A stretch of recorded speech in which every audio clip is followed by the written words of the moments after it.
for a full day. We will try to make it very interesting, I hope. We will give you a transparent view on our present strategy and also looking into the future as well.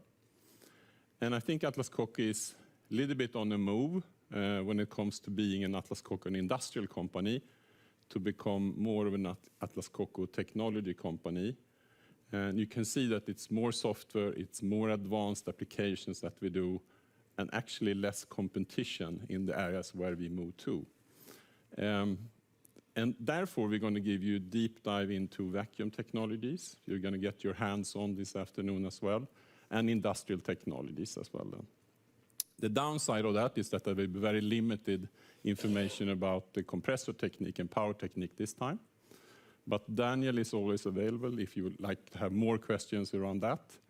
And then we will show how important we believe sustainability is for Atlas Copco's future. It's probably our biggest opportunity. We start with a performance review. Where are we presently? The blue bars are revenue. And as you can see that we marching on in quite a good order. And me and my team's target is to reach 8% growth over a business cycle. And adjusted for currency, which actually takes the number down a little bit, we are right on that target for this time period. It's actually 8%. And then we are proud to say that we try to protect our bottom line. And you can see that the operating margin is the red line there. And even in 2020, you can see it's quite a small drop. So we are proud of the setup we have to be both agile and resilient to changes in the economy. Although I would say that we are willing to take bigger bets on innovation and organic growth. We have increased the spend in R&D from 2.5% to 4%. And that you can see as seed capital to position ourselves not only for sustainability, but also making the company future-proof. And we focus every project on value creation for our customers that ends up with our shareholders at the end of the day as well. We see that we're going to have a high return on capital employed. That's the yellow line. You can see it's hovering around 30%. And of course, that's due to when we acquire some bigger companies as well. And then if we look at the recent performance, we have had 3 fantastic quarters this year. In Q3, we had compressor technique. They were up 21% organically. Industrial technique, 21% up. Power technique, 16% up. So very strong performance. And the downside was vacuum, mainly linked to semis, and that also linked to investments in memory. Then I'm on the revenues. We're up 18%. It's still very difficult with the supply chains. It hasn't changed in this quarter either. But at least sequentially, you can see that we have done fairly well if you look at the bars. And credit to the team that is working really hard on making this happen. Operating profit, 8.4 billion, which is a record for Atlas Copco. That was a margin of 22% and a 40% increase versus last year. And in the middle of Q4 now, I can confirm the outlook as well as we stated up there. If we look geographically, we have worked hard over many years to be strong in all these regions to give the resilience to the group. And you can see that you might see that read into the number Asia with 4% growth. It was actually, so this is where we have the majority of our semi-sales, and all the other BS was close to double-digit growth for this quarter as well. Americas a little bit similar, but up 16%. Where we see signs of slowdown, and maybe that would be Europe, even though in the quarter it was still 10%. We are building what we call power hubs around the world right now. And it's due to that we see, even if we believe in free trade, we see protectionists. We have seen the result of Corona over a number of years now. So you can also see this as 3 power hubs. If you look at vacuum technologies with the head office and manufacturing in UK, they are extending their presence in Japan, Korea, and in China. And recently we also announced that we will build a factory in the US as well to take care of all these new industries. Compressor technique, same thing there, have a strong presence in Asia, have a strong presence in North America and in Europe, so that is good as well. Power technique, same well, they are in Asia, in China, in Rock Hill in the US, and a very strong base there. Industrial technique with their smaller tools, we have a European, but what they do instead is that they set up customer centers with very close product management, so everything surrounding the tools and automation is done more and more locally as well. And you can say that we do these power hubs to protect ourselves from protectionism, principally. But it will take some time, but we are in quite a good position already today. Our targets, just confirmed then the 8% growth target over the business cycle, high return on capital employed, and cash dividend around 50% of the annual profit then. And then the non-financial targets, we have strengthened that. It's in all 18 targets, and you can read more about that in the annual report. The one thing that I wanted to elaborate a little bit more on was the scientific-based targets. We not only signed up for scientific-based targets, we created plans to meet the targets as well. And I think that's a huge difference. It's easy to sign up. It's very much more difficult to deliver on those targets. But for Scope 1, Scope 2, which is our own operation, we have said that we're going to target a 1.5 degree, that's 46% reduction. And I'm 100% committed that we will make that happen. Then we have Scope 3, which is the usage of our products, and there we are giving ourselves the target to well below 2 degrees. We are committed to deliver the most energy efficient product. We are committed to change what we have from fossil to electric. We are committed to work with the product mix that we sell, but we will not be able to do this on our own. We need to see that we get renewables in the grids around the world as well. And that is not happening in the pace that we need to right now.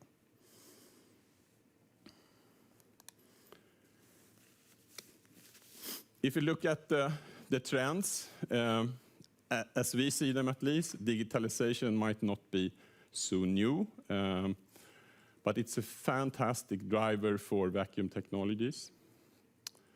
And I normally get the question, are we an end of this cycle of investments and so on? And of course, these investments in semi is a little bit up and down, which we have seen from history. But I would still claim that we are in the beginning of something. It's not the end of anything when it comes to that. If you see the changes in society, the way I look at you, how you do your reports, how you gather, transport, evaluate data, it's just increasing. So it's a very good spot to be in. We also use digitalization for our service businesses. More and more products are connected. I would say that more than 200,000 compressors. Power technique is getting up to 20,000 compressors also connected today. 100% of the electric tools in industrial technique is connected as well. So we really use that as well. And we use it for our own operation as well. Another concept that we are exploring to see where we will end up is that the digital twin of our products has always been present in R&D, but we are trying to explore what we can do with the digital twin in the sales process. It would be extremely interesting to run a virtual compressor versus competition, for example, to be able to say, well, this is the efficiency, this is how it will run in your environment. And of course, we use it as well in service then to be able to predict what will happen. So for us, digitalization is very positive. The second I brought up is automation. And you can see on the why do people do it? It's onshoring. Now we see it for real. It's been talked about for quite some time. with the new US, the CHIP Act and the Inflation Act and whatever it's called. You can see they're bringing home business. You can also see that from a labor competence that they need to do it, to automate, and also from efficiency standpoint. And the link for us here is a lot about the vision technologies, that we can show and we can replace then the human being, the eyes, with different vision applications. So for us, we see this as a great benefit. End arm tooling we normally talk about, that's everything that is at the end of a robot. And this is a new application for compressor technique, where many of the grippers are actually pneumatic today. Or it could be a vacuum application. So 2 other business areas getting involved in the automation process. A low carbon society. I think many believe it's a threat. We do not believe that at all. We think it's the biggest opportunity for Atlas Copco, and I will talk a little bit later about that as well. We were not sure about the wording deglobalization, but I hope it's okay.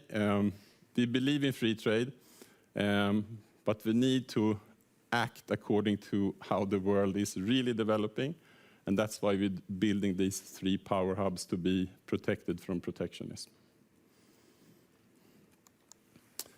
If you look at our strategy, what we do when we spend quite a lot of time on selecting segments where we like to build business organically, and also when we do acquisitions. And what we're looking for is trying to find a position where we can be number 1 and number 2. We need innovation. We need a differentiated technology. And the only one that determines if we have that is the customer, to say, well, this is value creating for us. And we really target that early on in the R&D processes as well. And then we prefer something that is critical to the customer's process. And the only reason for that is that if it's critical to their process, you talk about value. If it's a commodity, you talk about price. And we are not so good talking about price. We prefer to be in a premium segment. And of course, the resilience from a leading service offer is also give that stickiness to our customer to be back and talk to them. And then we have 5 pillars for the growth rate, and we spend probably much more time on people management than you think. Cecilia is here, you can talk to her as well, but we spend a lot of time finding people that fits into a decentralized organization. And then we spend a lot of time on the internal job market to make people move up in the system. We spend enormous time on education for people that has the drive and passions to move up in the organization. And as you know, we have a lot of people that stay for many years in Atlas Copco. The second pillar I also think is extremely important. Also people driven to find those people that has that entrepreneurial spirit and drive innovation for us. Then we have presence geographically to get the resilience. We have the service offer as discussed. Operational is another topic that we actually spend quite a lot of time on. And if you ever have the opportunity to visit Compressor Technique, they are expert at driving out cost out of the processes. At the same time, we like to give our customers a unique product for exactly what they need, but we try to build it in modules to make it efficient for us. So that's the way we go forward. And at the end of the day, we want to be diversified, agile, and resilient business model.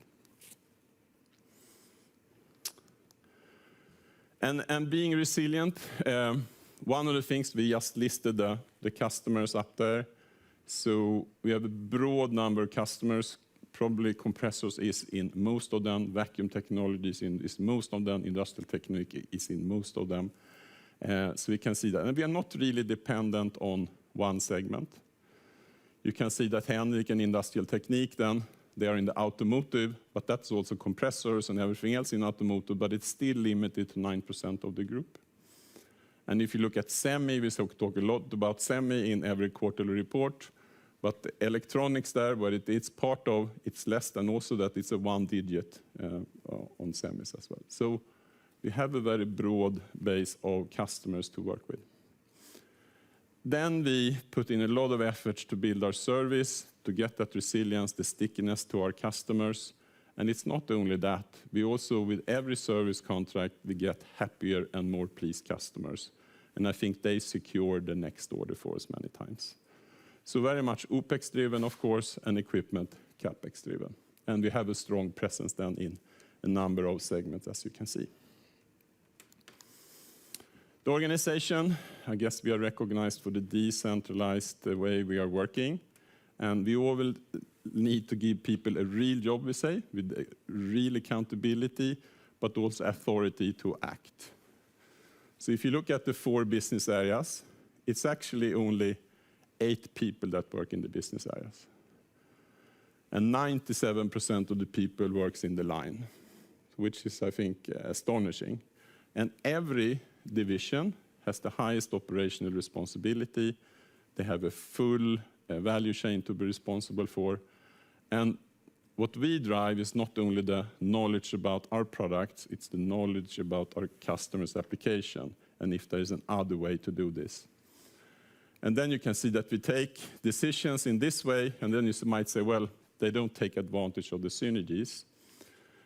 We do, and then we call it council, and that goes this way in our organizations. So we have a purchase council. It's not that you need to follow the recommendation there, but you get everything. These are good suppliers. This is how we work with them. If you take logistics in Belgium, we have the vacuum technique, industrial technique, and power technique sharing the same distribution center. We say it's not an order winner where it comes from. If it works, it works. So we do take advantage of the synergies in our organization as well. The other thing that we think it's fairly easy, if you look at vacuum technologies, it started out as a division, big enough, and then it becomes a business area. So it's a very scalable model for us. So it's fairly easy to add different opportunities. Vision technology became its own division as well, for example.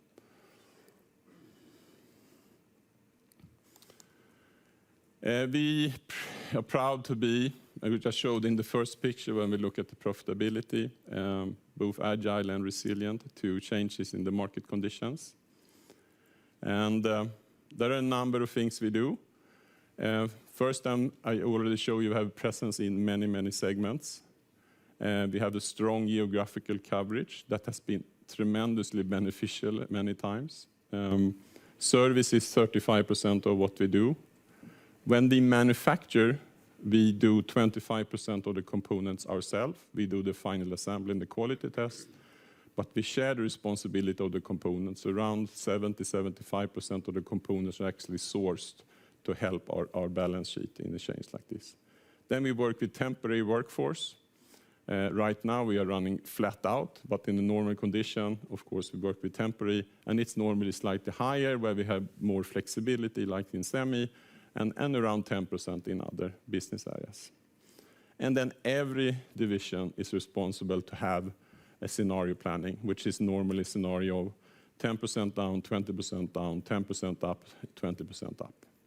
And then, of course, and it's more to be quick to act that we find important.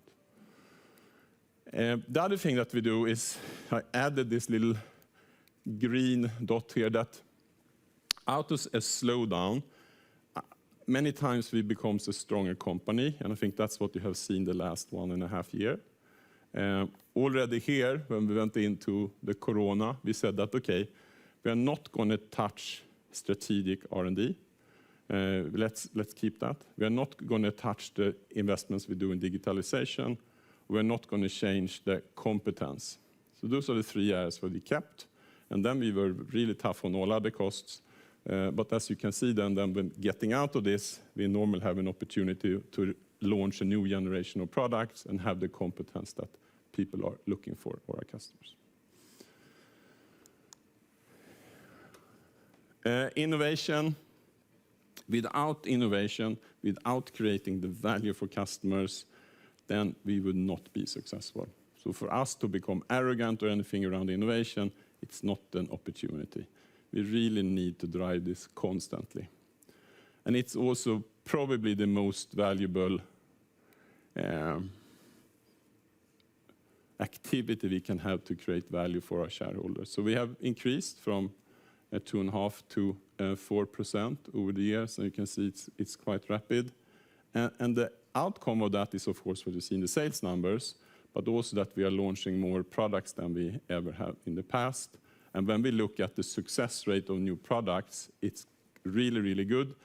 And why is it good? It's because we have so close links to customers today to understand the applications.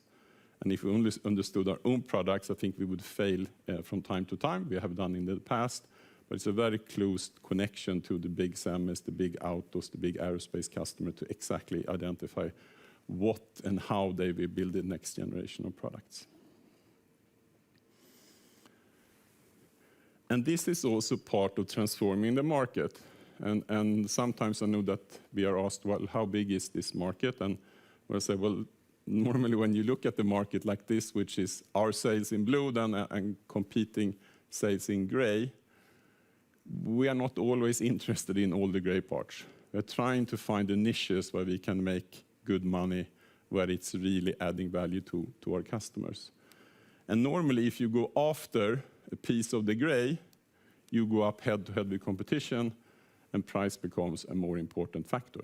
We do that as well, of course, but in every project we do, we're also trying to find that leverage to transform the market to some sort of new technology. And then if you go for this piece, it's normally that you're not competing as much directly versus competition, you're competing versus another process. And then you're talking value instead of price, because no one has been there to set the price of that product yet. And that, it could be that when we went from pneumatic to electric, 98% of what we sell to the car industry today is electric smart tools. And the value generation for us, it's huge because these tools are significantly more expensive, but gives even more value.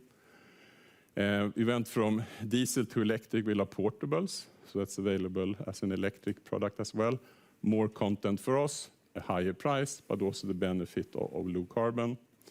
We can go from electric to battery. We went from fixed speed compressors and fixed speed vacuum pump to variable speed products. Another thing to talk about, another process, energy efficiency. And of course, uptime in service contract is much more value than just breakdown repairs as well. So just because we see that this part might not be of interest to us from a profit perspective, a transformed market might be very interesting for us.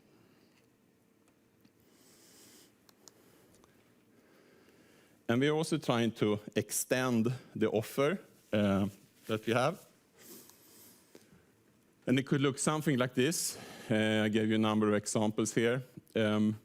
This is first-time compressor technique. If you go filtration, we have done for many years the filters for compressor. It's very profitable. But then we said, well, this is a fantastic business. We acquired Walker Filter. They are both an OEM and they also supply to us. And suddenly we also now have filters for the vacuum business, and we get a range of industrial filters as well. So it gives us a new platform for growth, and we can also pick where we would like to be. And then might say, well, what is the total market for filter? Well, that's huge, but we have no interest in going into the auto market for filter. It's very competitive, low margins. So we stay with the industrial filters where we have the access to the customers, and it's more valuable for our customers. We have temperature control or chillers is something else. We have just launched this year a couple of products from that acquisition under Copco name, still to be evaluated. Low pressure, we have been on that for a number of years, double-digit growth for many years. It's part of the cleaning process of cleaning water. You have industrial gases. You know that most gas, you can see all these trucks driving around to deliver gas to hospitals and other industries. From a sustainability point of view, to have that logistics in cities and everywhere else, it's not so good. So more and more people are buying oxygen, nitrogen generated themselves to manufacture their own gases. And this is what you have seen also. It's developing extremely well for us under industrial air. And then high pressure is the linkage to hydrogen. And I can see that we have more projects in hydrogen than we thought a year ago. But of course, the commercialization of hydrogen might be a number of years ahead of us. So that's a number of new platforms for us. The cryogenic pumps is the linkage to the tool makers for semi.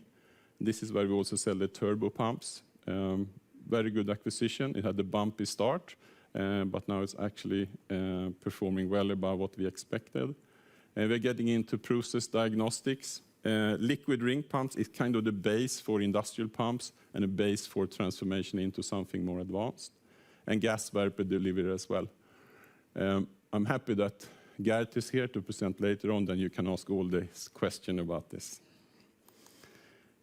Then in industrial technique, we have done over the years a lot on different assembly technologies. We are very good at dispense technologies for the auto sector, but we have been eager to get into electronics, which is of course a growing segment as well. Scheugenflohen was our entry point to this. We have one or two technologies there, but there are more technologies also for electronics dispensing, and that is also performing really well. And then we talked about the inline and machine vision, which is the ISRA acquisition that opened up the door for automation for us. So very, very interesting. And we don't build boilers or anything in steam, but we are a packager of steam, and we rent steam in our specialty rental division together with oil-free machines, also become quite successful. And then the new area then is the industrial pumps. Same here, we are not interested in a complete pump market. We are not going to move water from one side to another. It's going to be some sort of critical, it's going to be dirty water in that case, or mainly it's going to be industrial pumps where the pumps are actually critical to the process. And what they have in common is the characteristics that we spoke about before. Interesting niche market, the standalone attractiveness, is there an interesting service offer. It doesn't matter where you are in organization, this is how we evaluate if we want to enter into something new here. And combining these areas for 2022, sales will be around 11 billion for this new segment. So it's quite a big addition to what we have done in the past as well. And of course, the upside on these are probably greater than some of our more traditional technologies. We have done more acquisitions this year than ever before. You can see some of the characteristics that we are looking for, but we look at this from two ways. We have dedicated people to look at the different platforms. If you see the Wangen pump, Geveke and Leva up there, this is the industrial pump base that we now have to see how that, and the start is really good there. Soft to tech is error proofing when you do assembly technologies. It's vision technologies that help the operator to guide them to make sure that they tighten your car or refrigerator or bicycle or whatever it might be. SCB is the drain that we were sourcing before. Now we have our own technology. Oxymat is on-site air. So these are all new platforms where we have dedicated people, and we do normally a new business line, so we can see that how we report on this, and then it could become a division as well, of course, over time. And then we have the roll-ups, and it's risk-free almost then. We have acquired both vacuum technologies and compressor technique distributors over a number of years. And you might think then, well, then they're going to a new model of more direct sales. That is actually not correct. We are actually signing up more new distributors than we are acquiring, so that is not changing the way we go to market. But what happens here in the perfect world is that we find someone, a competing distributor. They have a great service business. They have a lot of competing machines out in the region. We enter into this, we have access to parts, we continue to service all competing machines, but step by step, year after year, we replace all the machines in this territory, and of course the upside is both on the service side and on the equipment side, and that model is fairly solid, and if we make a mistake, it's more a people mistake than a business mistake. So the success rate is extremely high here, of course, and low risk for us. And that means also that when you see, well, why do they do a small acquisition of 20 people in Canada or whatever it might be? But the value creation for our owner is fairly easy to calculate there. We talked about service. We have 6 dedicated organizations for service. And the most important might be that we get to see the customer more frequently. And we will know when they have a problem, we will know when they have a new investment coming up. So it gives us that stickiness to the customers. From a resilience point of view, then it's 35, as I mentioned before. And I must say that the focus that we have, you can say, why don't you have one service organization? Well, they really understand and know the customers, so really focus beats synergies. So we don't mix, these are dedicated people for dedicated customers. Then we do transactional net promoter scores for the service contracts and all our customers. And we can see that not only is it profitable for us, it gives us the stickiness, but it also makes our customer more pleased with the product and the service they get. So it's actually a win-win there as well. And here you can see that. You can see that when we benchmark then, this is not FX adjusted, that's why a little bit higher than my first number. You can see the 11% here, and the CAGR on equipment is 9%, so with this period of time. And you can see also that they're keeping up, even though CapEx equipment sales have been fantastic over a number of years. You can see they're keeping up as well. And remarkable enough, you remember 2020 here, when we couldn't get access to customers. For the full year, service sales was only down 3%.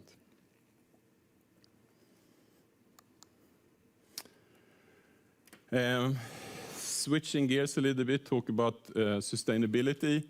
And first I will show a short video, so you get to meet some of my management team here as well and see how they put in their efforts here.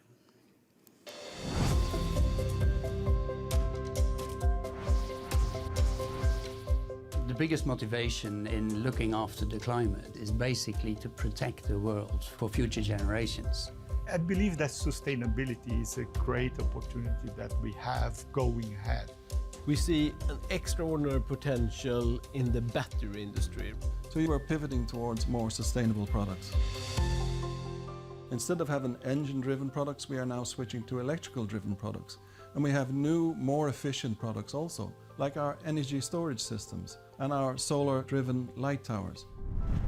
Right now, hundreds of battery production plants are being built around the world.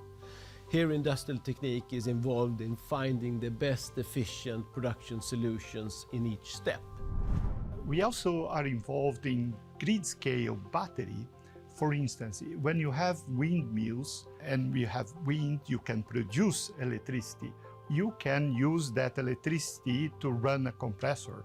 The compressor will then compress a gas that will be stored, and when you don't have wind, you can release that pressure, and through an expander and a generator, you can generate electricity. A good example of where we reduce the environmental impact is on the newest chips. We talk now about 3 nanometer, maybe even smaller. They use EUV technology. When you use EUV, you use a lot of hydrogen. We have now a system that we can recycle the hydrogen and reuse in the same process, where we not only save money, but also the environmental impact of not having to produce that hydrogen is enormous. So that really helps the customer. We work with customers in mainly 2 ways. First, to reduce the CO2 footprint in their production, but secondly also in helping customers making their products, could be a car or an aeroplane, more efficient from a CO2 perspective, reducing fuel consumption. To develop sustainable and more efficient products is much more difficult than standard products. So therefore there are higher barriers to entry for our competitors, and I think that gives Atlas Copco a competitive advantage. One good example of business opportunities, it's our air lubrication system for ships, where we inject low pressure air to reduce the friction of the boat and the water. And that can reduce up to 5% the energy consumption of a ship. Another important thing is helping our customers to comply with local legislation. Sometimes on top of the local legislation, the customer has its own more stringent controls. We have a big North American customer who's really tough on the NOx exhaust. And we managed, as only vacuum supplier, to reach the level of NOx that this customer wanted. And of course, if you can do that, it's fantastic for our business and for the environment.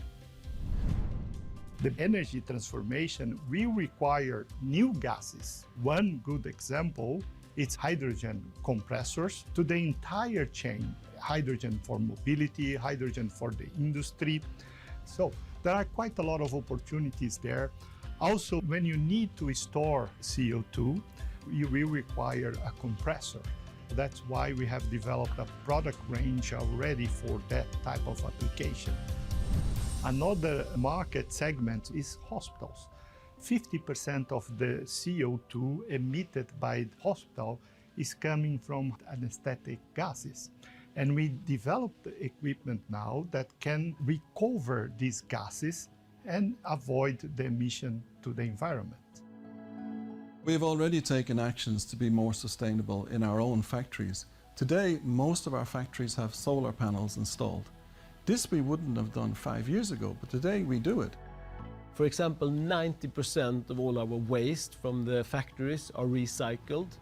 Also, in new products, we use more and more recycled material. One of our latest products is made out of 32% recycled material. Energy impact in the whole supply chain is very important. For example, when we build a factory, we will always make sure the supply chain is local to the factory so that you reduce the transport getting into your factory. And then when we take our products out of our factories, we use rail now quite often, which is a good, fast, low carbon solution. So if we create a minimum impact to the environment, I'm convinced that our shareholders will also benefit from that process. We're investing in more sustainable products over the next few years. And I think this virtual circle of innovation and focus on product development is what makes us successful. And then you have the full circle of sustainability.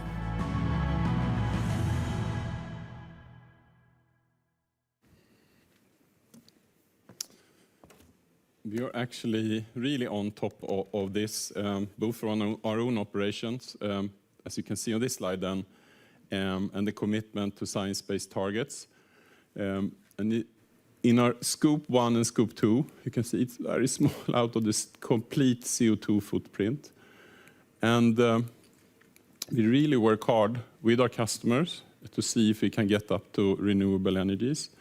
And for this part, we will have the 46% reduction then until 2030, and I'm really sure we can make that. So it's really good. And then on the other side, we can work, and we have given a demand to every division that we should offer the most energy efficient products out there. We will work with our mix, so we actually sell the more energy efficient product that will be beneficial for our teams to do that. And that's really important. But then we really need help, and that's the renewable part of the grid. And that is lagging behind, for sure. Then the other part, some companies say, well, they're on the journey to electrification. I would say that we are almost there. You can see 87% of our products are already electric. You can say, well, to make it easy for ourselves, we can say, well, if you only used renewable, it would not be a problem. But we don't make that shortcut. We make the challenge to ourselves as well to fix this. And on the diesel part, it's the portable compressor. You actually see a small piece of it there. So what we have done there is that we went to biodiesel first for all our testing, and you can run the engines on that.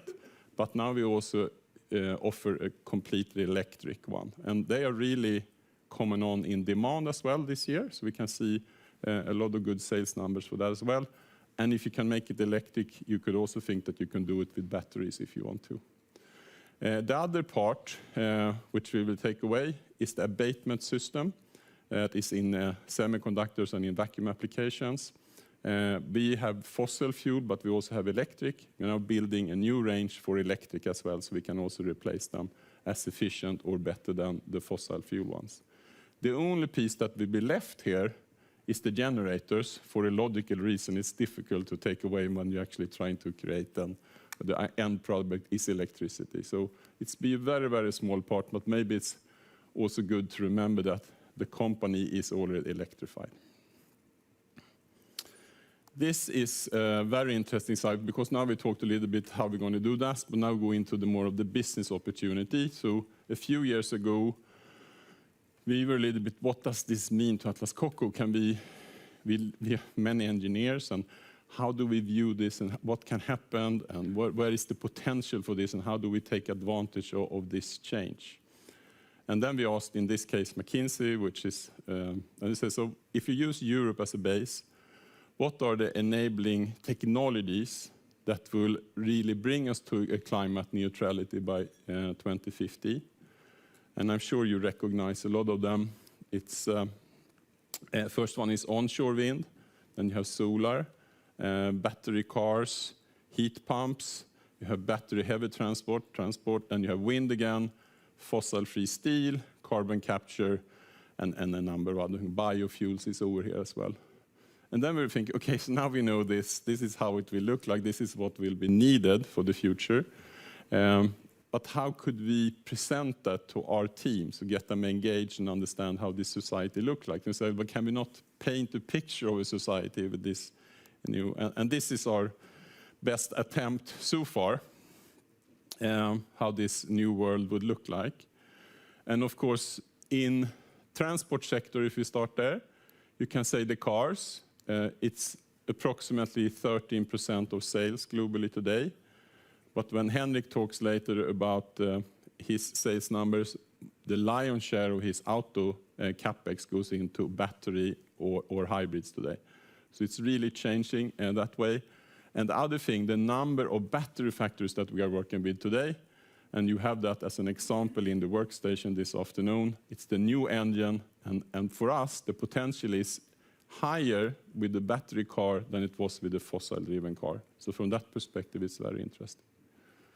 If you go down further to the truck over here, then of course you talk about battery, which we know will be the most efficient, but they also discuss hydrogen. And of course, hydrogen, then you enter into the high-pressure compressors. And it's also mentioning in its industrial application, but also then the mobile application where you actually fill up on hydrogen. So that could be of interest as well. This is probably just the cruiser in between, and you can already today in Norway see battery ferries. The battery application is interesting. But if this was where we get a lot of business today is LNG transport. And of course, you need to compress gases. You need to take care of it when you transport and expand gases. It's fantastic applications for compressor technique there as well.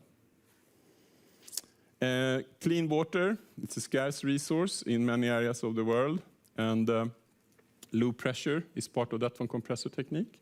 But also the new acquisition from Wangen Pumps. They take care of the debris from this and into biogas applications. So that's another two applications where we see interest.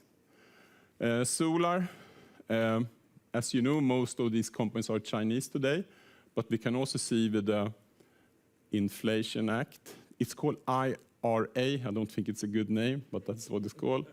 You can see that there will be focus on this in the US as well, to try to be competitive here. And there you have application for vision, and you also have applications for vacuum. From this factory, we offer today heat recovery application. Of course, it's not been so efficient, but with energy prices as they are, and they want to be CO2 neutral, of course, heat recovery application will be of great interest, and it's a compressor application. It's also carbon capture. We do carbon capture solution in gas and process today for our customers. Wind turbines. Industrial technique is part of the assembly from an industrial point of view. But this afternoon, you will also see how we engage now in actually building these towers. And then compressor techniques help out with around the workplace here, they can put a bubble curtain to protect sea life as well. So that's another application there. And of course, everything on this is connected and digital, which is then very beneficial for our vacuum technique business. And then, what is the full potential of this?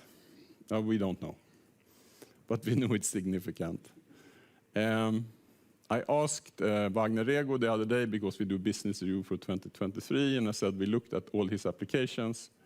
I said, what do you think the market for compressors will be in a few years? And then he said, well, if this hydrogen really happens, if the energy storage happens, if the natural gas will happen, he said, well, I think the market for compressor can be twice the size as it is today. And I'm not making a claim that we knew that.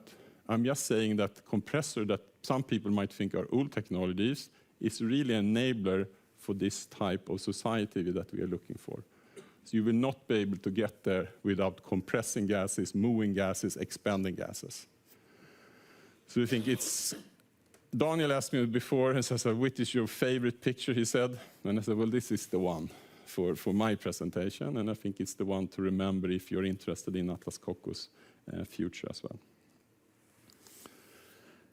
Short then, he said that there will be a little bit on the other business areas as well.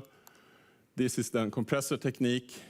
Really, really strong performance over 3 quarters. Very well positioned for this carbon, as we just discussed. Steady margins, 21% growth, 24% above an operating margin. And you can also see that even though they're extremely successful with the service business, you can see that they are keeping up. So CAGR for service has been 8% and equipment 5%. But what is this CAGR? Well, it's actually, you can see it was very flat these first 5 years. And then it seems like we have found a new path here with growth. And that's really linked to what we talked about earlier, to invest more in R&D as well. And then I couldn't keep this from you. I will show you another video. And I thought I would be funny to say, well, this is the Ferrari of the compressor world. But then I realized that this product is much better than a Ferrari. It's actually, it's electric, it's not fossil fuel, it's energy efficient, it has connectivity. I don't know if Ferraris are connected or not. And it's built with modularity. So when you look at this video, this is the first or the next generation of VSD compressor. It's the first one in a new range of products. But if you just see how clean it is and what they speak about, I think it's a fantastic product that will completely outperform competition. Meet the new GA VSDS, developed and built for a new era, for the generation that wants it all. The GA VSDS required reimagining and reinventing every single compressor component, starting with the all-new drivetrain, controlled by the NEO's Next inverter and the Electronicon controller. The GA VSDS comes with a new compression element, built especially by Atlas Copco for superior efficiency. For the first time ever in a compressor, the GA VSDS also features a ferrite-assisted synchronous reluctance motor. It offers market-leading IE5 efficiency and a rotor built without rare earth materials, in a double win for sustainability. Next up, a revolutionary smart temperature control system to replace the traditional mechanical thermostat. The advanced synergy between the Electronicon controller, the NEO's Next, the STC valve, and the VSD fan allows for optimal oil temperature and injection based on your compressor's actual running conditions. The result? Superior reliability and efficiency. Key to this optimized performance is the NEO's Next, which manages the motor, the VSD fan, and the STC system. Developed in-house, the NEO's Next combines the functionality of an entire electrical cubicle in one compact component. But the VSDS offers even more smart features, from the all-new intelligent drains to the boost flow mode. The smart drains prevent moisture in your air system while monitoring and minimizing the number of drain cycles. The boost flow mode allows you to temporarily exceed your compressor's maximum capacity without losing pressure. The GA VSDS meets the requirements of today's and tomorrow's connected production floor. It is fully OPC-UA enabled to seamlessly connect and communicate with your other production equipment. Our SmartLink platform allows you to monitor your GA VSDS from anywhere and to analyze its performance from your computer and mobile device. All these features come in a small and silent package with a vertical, compact build and a quiet performance that ensure easy installation and a comfortable working environment. Sustainable, solid, smart, savings. It takes superior engineering to earn the superlatives of Generation S, and that is exactly what the GA VSDS delivers. To find out more about the new GA VSDS, visit atlascopco.com.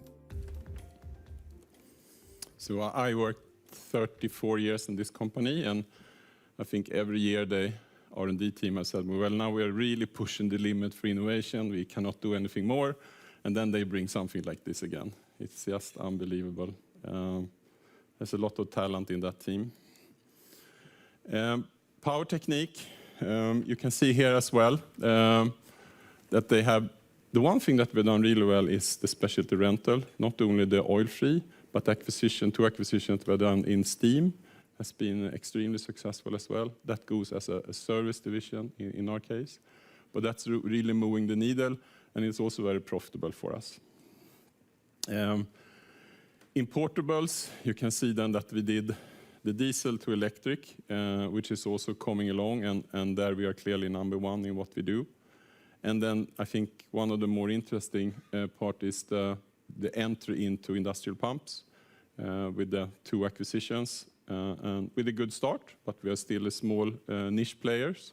But the technologies that we now control, we do really well. But there's an obvious case, of course, to see if we can add on more technologies to that as well.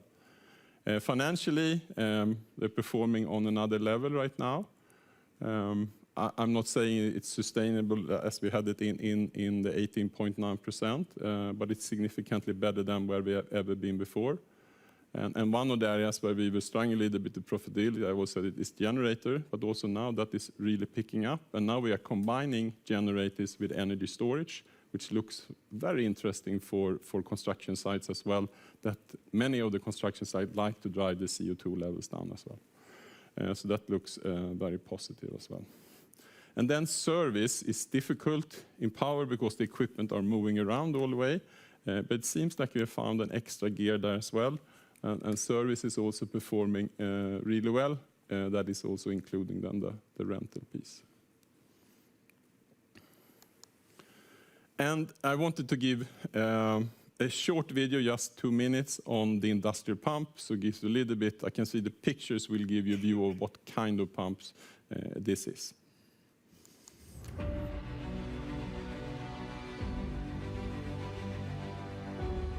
Being present everywhere, in any industry, is in the Atlas Copco DNA, the home of industrial ideas. And now, we are facing a transformation that'll open a new segment to become first in mind, first in choice, in the positive displacement pump business. With a clear differentiation in technology and application knowledge, these pumps are key in customer operations. They offer a healthy return on investment versus competitive offerings and strong market business potential. We took our first steps in the industrial flow segment with Varisco. The Italian brand became a part of the Atlas Copco Group in 2016. In April 2022, we acquired Wangen Pumpen.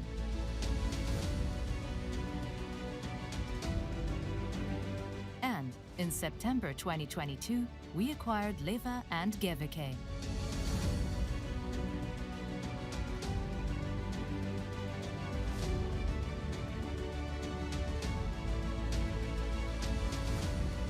Individually, these brands and their innovative technologies offer many pathways for growth. Together, they cover targeted verticals in the positive displacement pump business, meeting the application needs of many versatile industries. We will not only pursue the opportunities through our current portfolio, but we will also explore adjacent and new technologies to populate the market with the right product mix. Our journey has just started. There is, of course, a huge business for this, but when we talk about the characteristics we are interested in, okay, we want to be a niche player where it's profitable, so it's not all. And we also say that we like to see an interesting service business. And of course, this pump is critical in a process, in an industrial application. And it's not so interesting if you just transport clean water or something that is very clean. Then you don't have so much service opportunities. But if you have, chemicals, it can be dew, it could be color, it could be a lot of different things that actually makes the service interesting, very much so in this area as well. And by that, I end my first part and welcome Peter Kinnart, our CFO, to stage. You want this, I guess? Yes.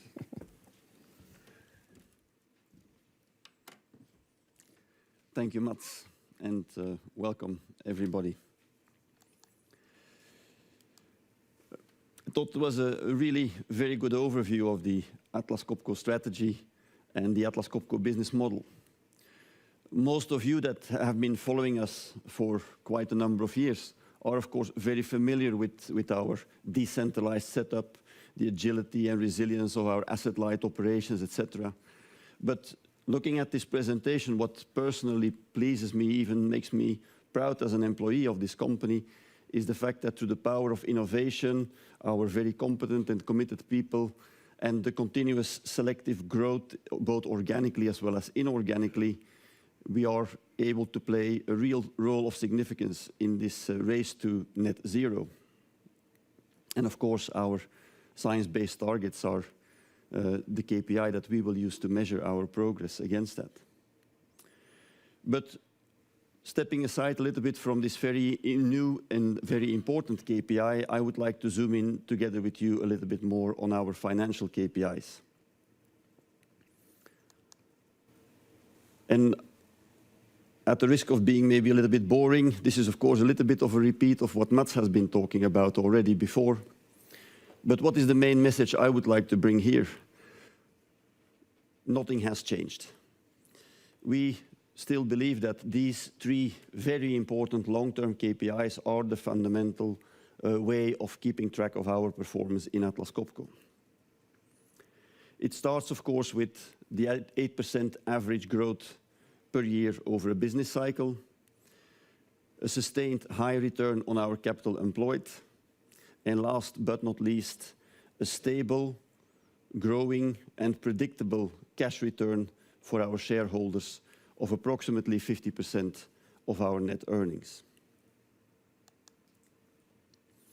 Now, one might argue that 8% is maybe not a high enough target, or maybe it should be something else, but we are not just looking for any kind of growth. For us, it's very important that we are able to also deliver on our capital employed. Looking at the long-term growth, we will see here a picture of how the revenues have developed over time. And of course, it fluctuates a bit from one year to the other.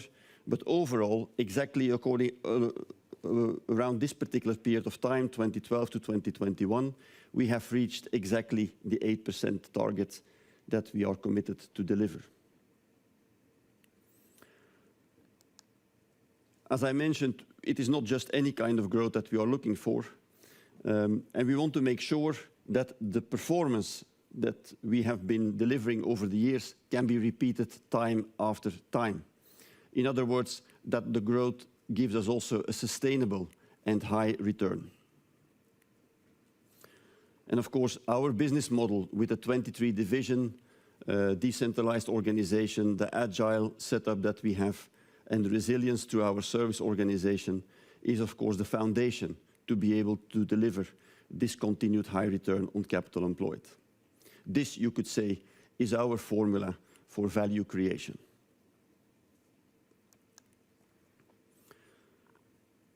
The high return on capital employed is not only built on a lean and agile balance sheet, but also on a very solid operating profit performance.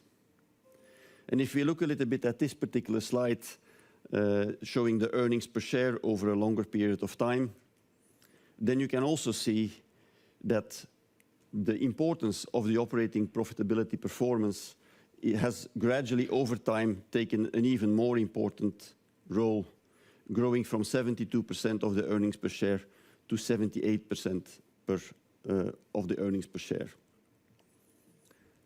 And in fact, the impact of our net financial costs and the income tax on our operations is not so big.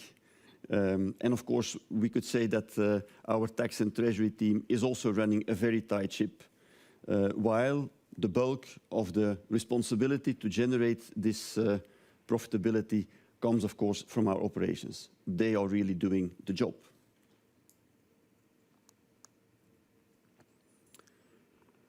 Now, moving a little bit from profitability to cash generation, and this slide, for me personally, is a very important slide, but because it is almost a perfect illustration of our agile and resilient business model.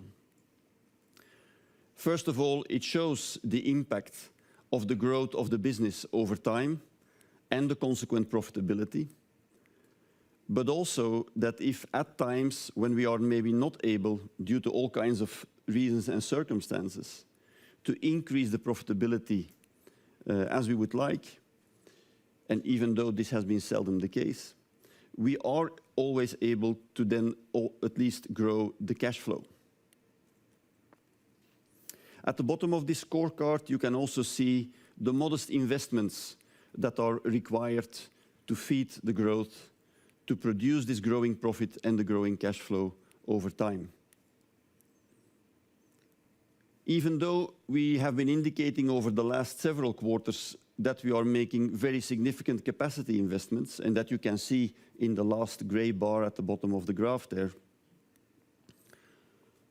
you can also conclude that in the bigger scheme of things, these investments are not really very heavily affecting neither the cash flow nor the profitability over time. But they are extremely necessary to be able to feed the future growth, looking at all of these fantastic new applications that are opening up for all of our business areas.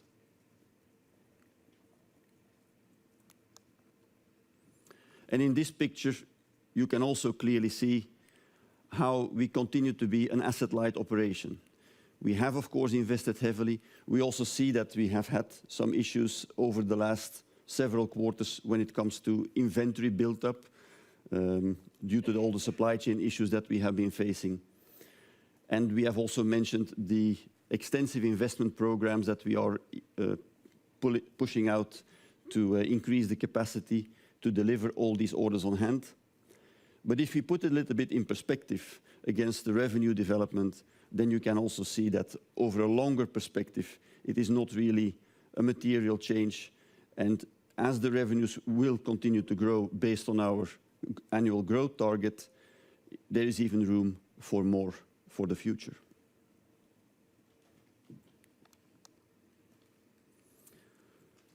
And then finally, we have, of course, the ambition to give to our shareholders a stable, growing, and predictable cash return. And I believe when we look at this particular picture, it is fair to say that we have been able to deliver on that promise as well.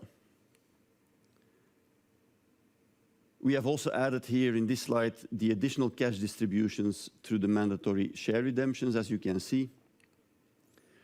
But overall, when it comes to the cash distribution, I think it is clear that we are also here demonstrating a high resilience over a longer period of time, as the dividend over this entire period has never ever dropped, and in fact has even grown every single year over this period.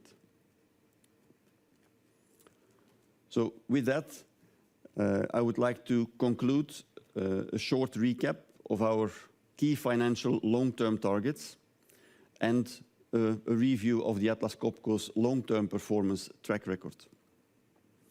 But before going into another deep dive into two of our business areas, I would like to hand back to Mats for a short summary. Okay. Thank you, Peter. So final slide, we try to summarize this. What we try to give to our owners, what we are working hard for every day, it's to give a diverse business, and as we have proven in the presentation, geographically spread by segment as well to minimize risk. We talk about being a market leader. It's always important for us to be number one or number two. If you look at compressor technique, I believe that you can say that they are twice the size of closest competitor at this point. If you go to vacuum technique in semiconductors, they're clearly number one. And industrial vacuum, we said before that we were number two or number three. And today, when we look at the quarterly reports, we can see that we are also number one in industrial and scientific. In industrial technique, we are not only number one in these technologies. With our second brand, we're actually number two in the world as well.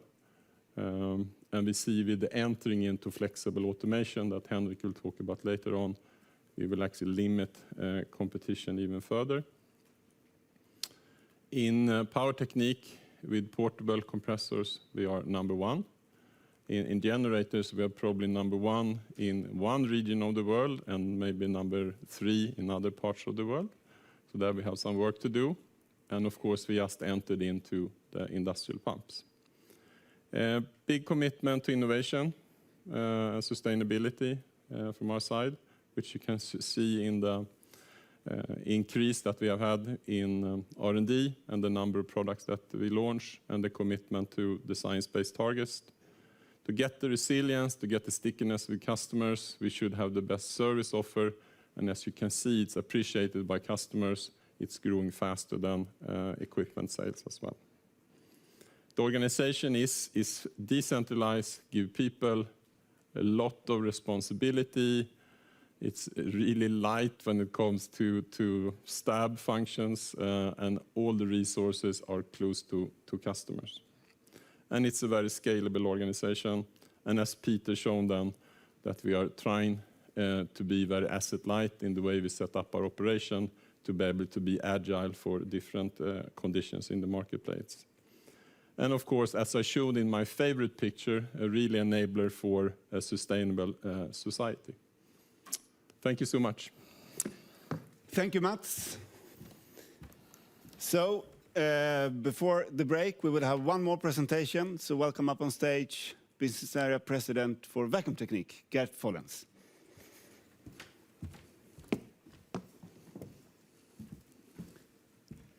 Good morning. It's a pleasure to be here and to have this opportunity to explain to you how and what we're doing in vacuum technique. I also look forward to later this morning and this afternoon to be able to interact with you and at least to try to answer all your questions. So what I'm going to cover in this presentation is facts. So indeed, how are we doing? Talk a bit about the market and the fundamentals, which is a little bit changing today. Strategy for growth, that will be most of the time, and then closing with what are we doing for or getting to a low carbon society. So looking at the facts, and if I go through the trends and the drivers first, as you know, the majority of our business is still semiconductor, and within semiconductor we see this continuous trend to make smaller and smaller chips. You can say 7 nanometer is now the standard, 5 nanometer is there already, and we're working towards, or our customers are working towards 3, even 1.5 nanometer.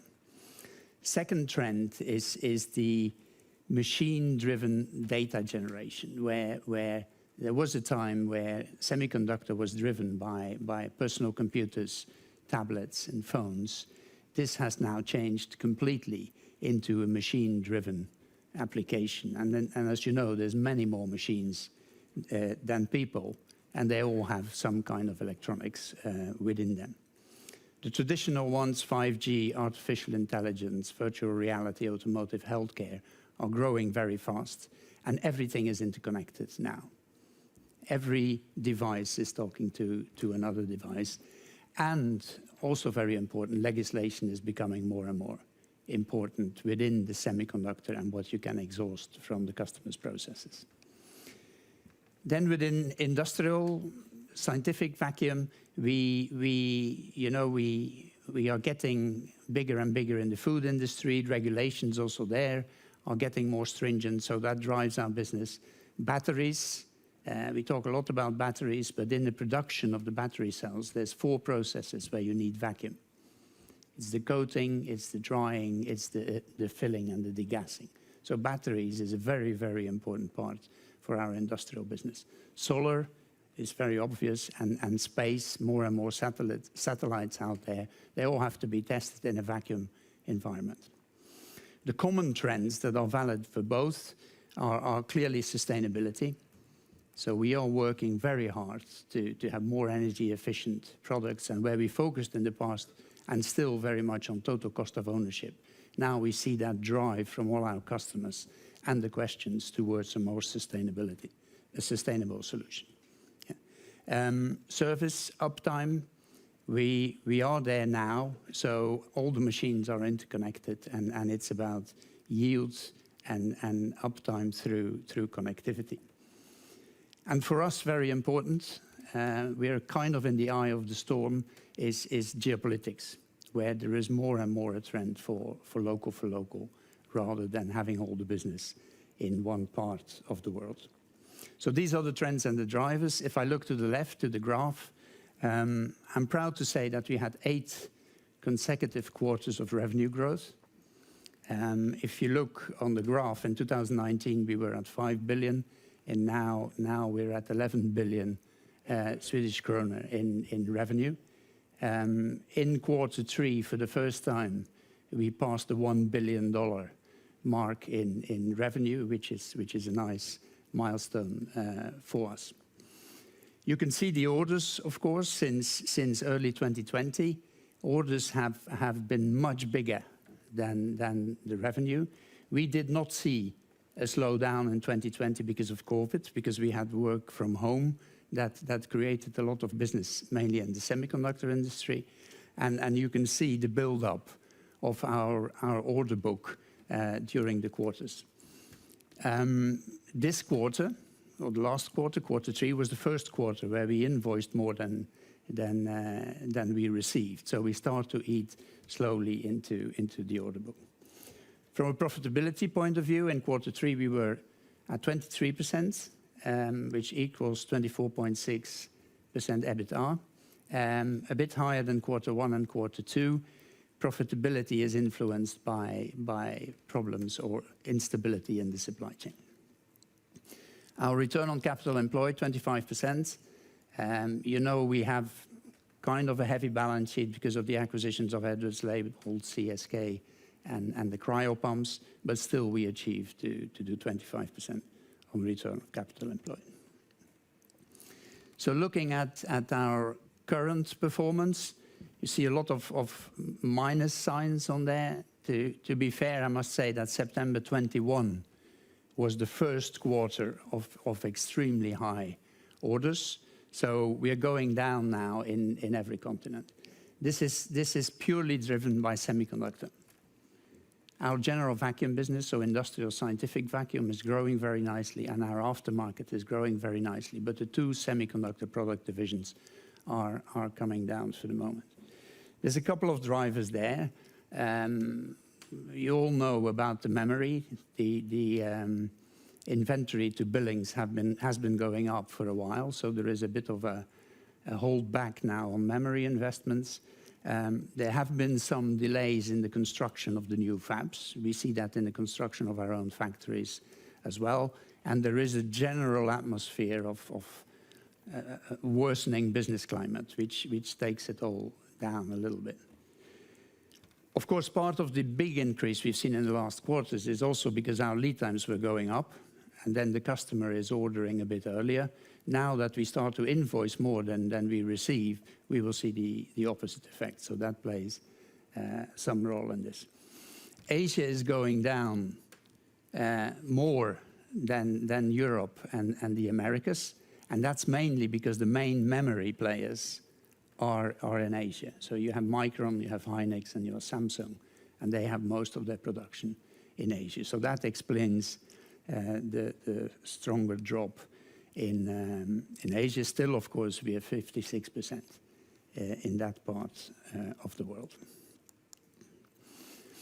So the markets we operate in, I said it, 65% is electronics, yeah, and now it's all about data and interconnectivity in the machines. Every appliance you buy now has electronics, so the whole digitalization process is helping us there.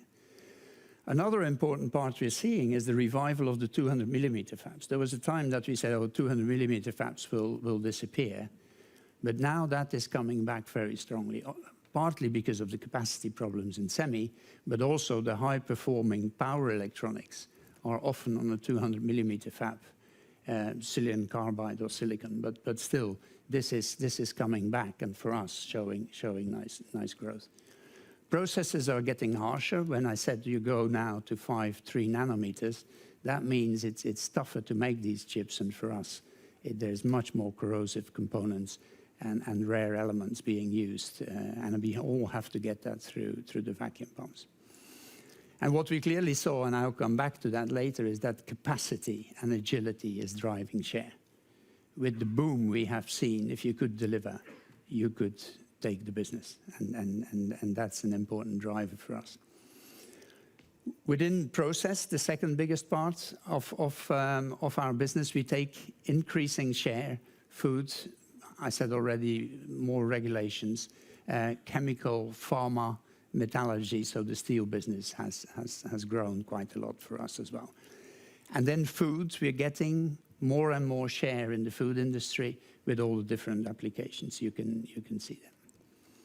Then general manufacturing, the third part, is Mats mentioned it already. We're proud to say that we are now also in our industrial area, the number one with all our brands together. We continue to drive wet to dry transition. It helps the sustainability, and it helps for us to create value for the customer. And 2 new areas where we're focusing on now is the liquid ring pumps and the mobile vacuum. Yeah. And then a few other growing segments, I must say, is solar, of course, very much today in China, but with the IRA also moving west, and then coating and so glass coating, and also I could have mentioned here space in there as well.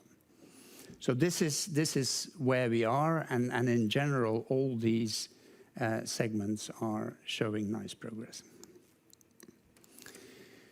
So then, not to answer your questions, but to look back on how has the semiconductor business developed over the years. And this is a graph showing from 1987 to this year, to 2022, how the IC business, the semiconductor business revenue has developed. And this is a full 35 years of 10% CAGR. So this is what we're dealing with. And you can see, if you go further back, there were quite some big swings in there. We are in that business since 2013. We've seen a slight dip in 15, a little bit more in 19. But if you look at the longer trend, this is very positive. And then the right-hand picture is that the first part of the graph, up to the 600 billion, is the same. The forecast is that by 2030, that business will grow to $1 trillion. So you can see there is some acceleration even in the growth of the semiconductor business. So I think these are very nice picture and a very nice business to be in. So what is driving that? Yeah, of course it's AI. It's the 5G network. What we see is that the adoption of 5G has been much faster than the adoption of 4G. And the other thing you see is when you have 5G, when you have a faster network, you actually use it much more because it's much more convenient to use it. So 6G is now in trial stage, I would say, but 5G is adapting very much. Cloud computing is driving it. You could say, is it cloud computing or is it edge computing? That's just a matter where you compute and how you transfer the data. But cloud or edge is growing very good. Gaming is a bit down for the moment. Was very much in when COVID hit. It's now, because of the general feeling of the industry, it's coming down a bit. Medical is basically exploding. Work from home again a bit down because people are coming back to the office. Supercomputing, with Bitcoin, all the data analysis drives supercomputing. I'll talk a little bit about quantum later on, but that could be the future for supercomputing. IoT, automotive, we're only at the beginning of the chips in the car. There are already a lot, but if now we're on assisted driving, if you would go to autonomous driving, this would be an explosion of the use of chips in the car. You have all the screens now in a car, which is driving our business as well. And then, of course, the interconnectivity of machines in industrial. So these are all individual areas that drive our business. But the important thing, if you think about it, is that this is all about data. So data gets produced, yeah? Then data gets computed, data gets transferred, and then data gets stored in whatever order you want to take it. So all of these are interconnected, and it's all driving the chips industry forward. And that's why we're pretty confident that this will continue. Good, so that was a bit facts and the market. So what are we doing now to take our share of the growth in there? So I will talk about agility and capacity and how that drives our business. Innovation, very important pillar in everything we do. The opportunities in the US, you certainly have read and heard about the CHIPS Act. Acquisitions, a bit of helicopter view of what we're doing in acquisitions. General vacuum to try to explain how we gained a leadership position in there, local for local, talk about service, and then last but not least, people and culture. So this is what we're doing for the moment from a capacity investment and to increase our agility. We often talk about agility downwards, but for us actually agility upwards is even more important. It's about having the capacity to deal with increased demand. So in the past, we have invested an enormous amount in Asia, and you saw from the geographical distribution that is the biggest part. What we see now is that because of the CHIPS Act and what's going with all the geopolitical battles that are going on, that there is a lot of potential coming in America, and I'll show us later a slide later on the different initiatives there. But we're building 4 factories for the moment in US, still 2 in Korea, an extension in China, and we extend our abatement factory in the UK. With this, of course, with the supply chain that stabilizes, we will be able to take the business in an agility upwards situation. Then on innovation, why do we innovate? If you look at the 9 box on the left, these are the traditional themes that we always have with innovation. It's about performance. It's about, of course, efficiency. We have our own electronics, software, and motor and converter development. We do a lot of simulation tools. And you can read what is on there. But what we see now coming up very strongly is how the circular economy and sustainability is driving the innovation and what we're doing there.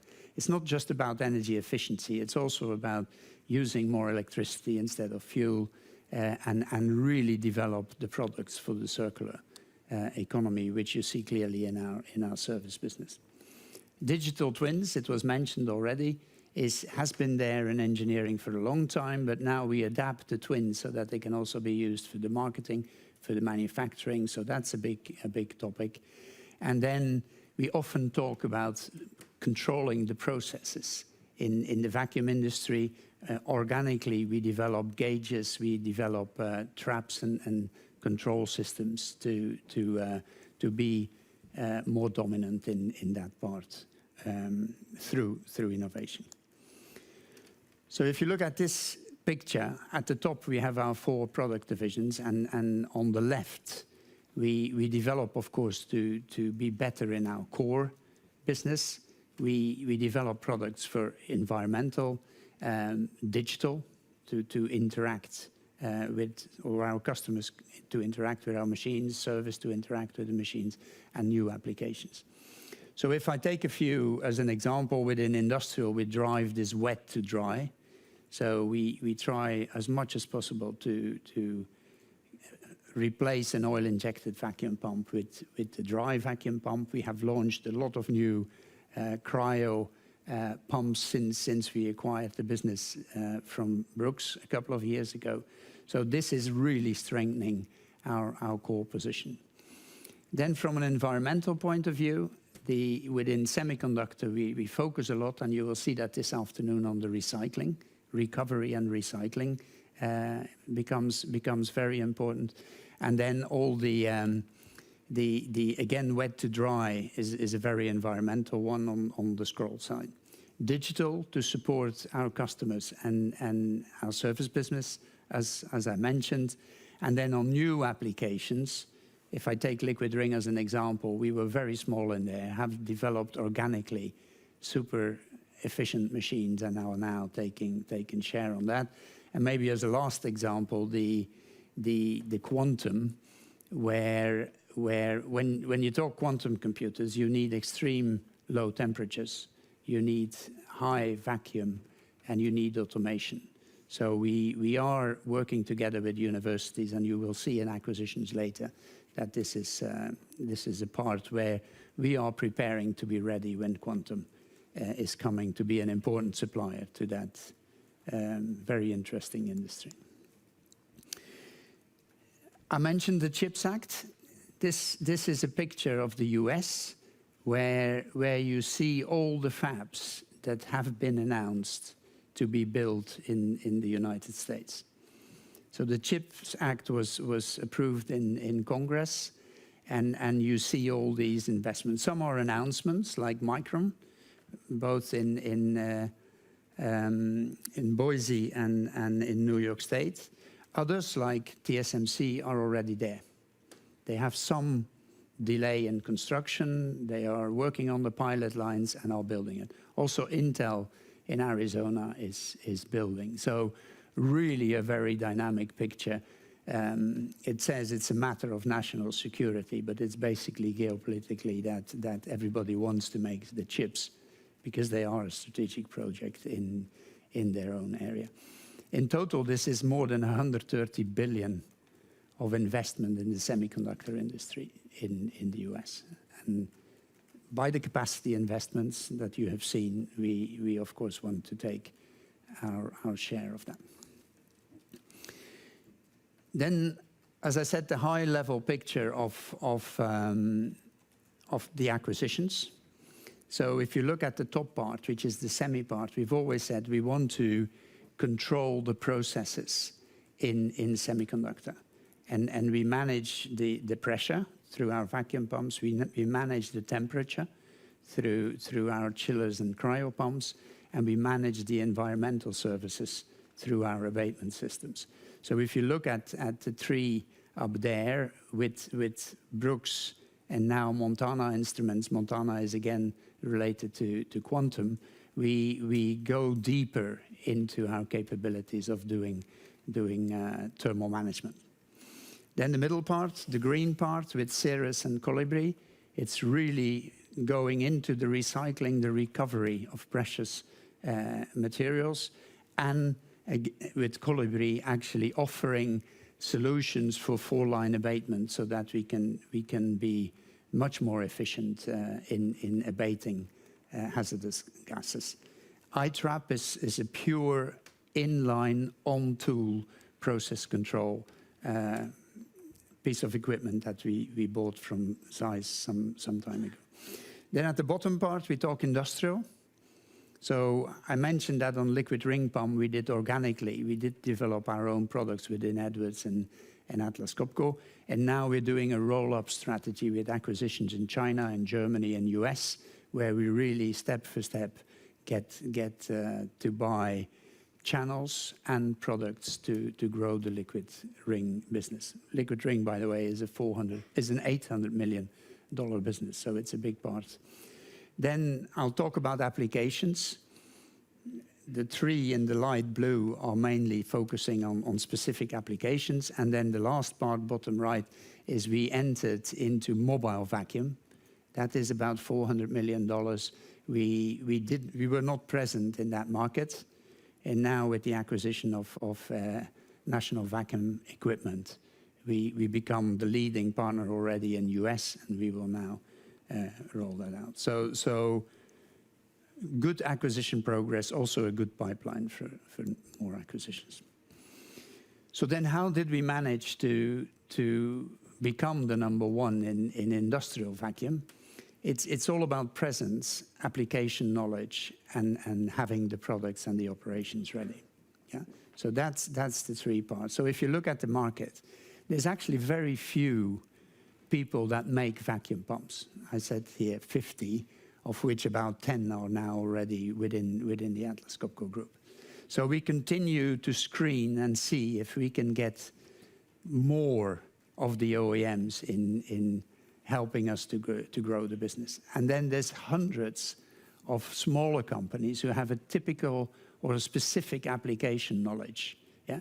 And by combining the two, getting stronger and having the products, and then going into people that have the application knowledge and the contact with the customer, those two combined give us the full potential to grow in industrial vacuum, and we continue to do that. Now maybe a slightly complicated slide. If you look at the bottom of the triangle, this is our core business. So in our core business, we continue to develop new products organically to grow the business. And there we have global presence with the brands on the right, with Atlas Copco, Label, and Edwards. So this is the majority of our business, which we grow organically. Organically and through acquisition, if you look at the bottom left, so HHV, a producer in India, Schroeder Equipment, MC Schroeder is a distributor in the US. Eugen Theis is a very specific application company in Germany. So global presence with all our brands and increasing the application and the channel with the acquisitions. Moving one level up, we come to liquid ring pumps. Was new for us, we were small. We had a global presence with Atlas Copco and Edwards. So from the acquisition of Edwards, now I said that we do the roll-up in here by acquiring more companies for product and for channels. And very soon we will be a strong player in this one as well. Then the mobile vacuum. We don't do that yet as Atlas Copco, Edwards, or Labeled. We have acquired NVE. We get into the application and the understanding now, and then we will globalize that business then using the other brands. And similar to the side channel blower, the top part of the triangle, where we now are starting with a factored product through Ehler & Beck. And then again, the next steps will be to acquire our own products and to roll it out with the brands that we have.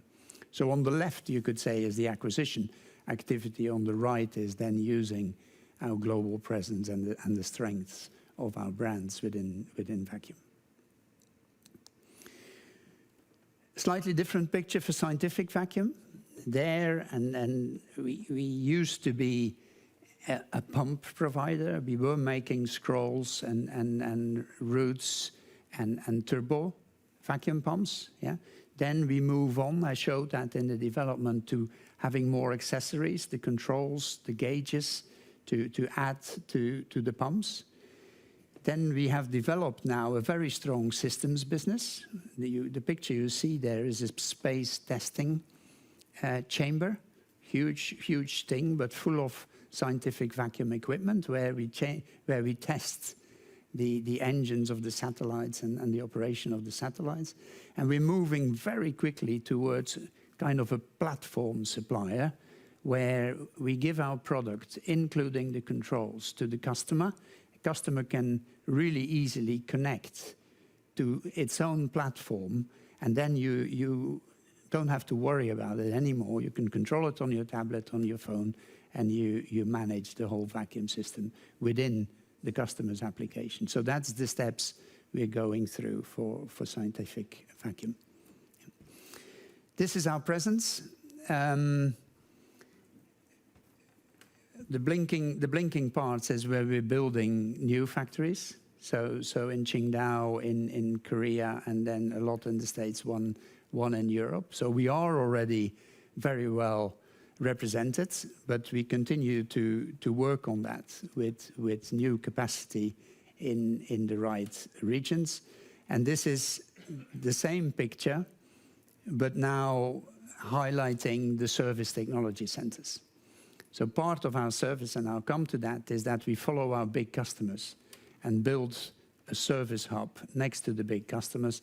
And so now we have built a new one in Dublin and in Arizona for all the semiconductor investments, and a new one in China in Langfang, and extended Taiwan, Singapore, and our hub in Israel. So really following the customer and make sure we are the supplier of choice.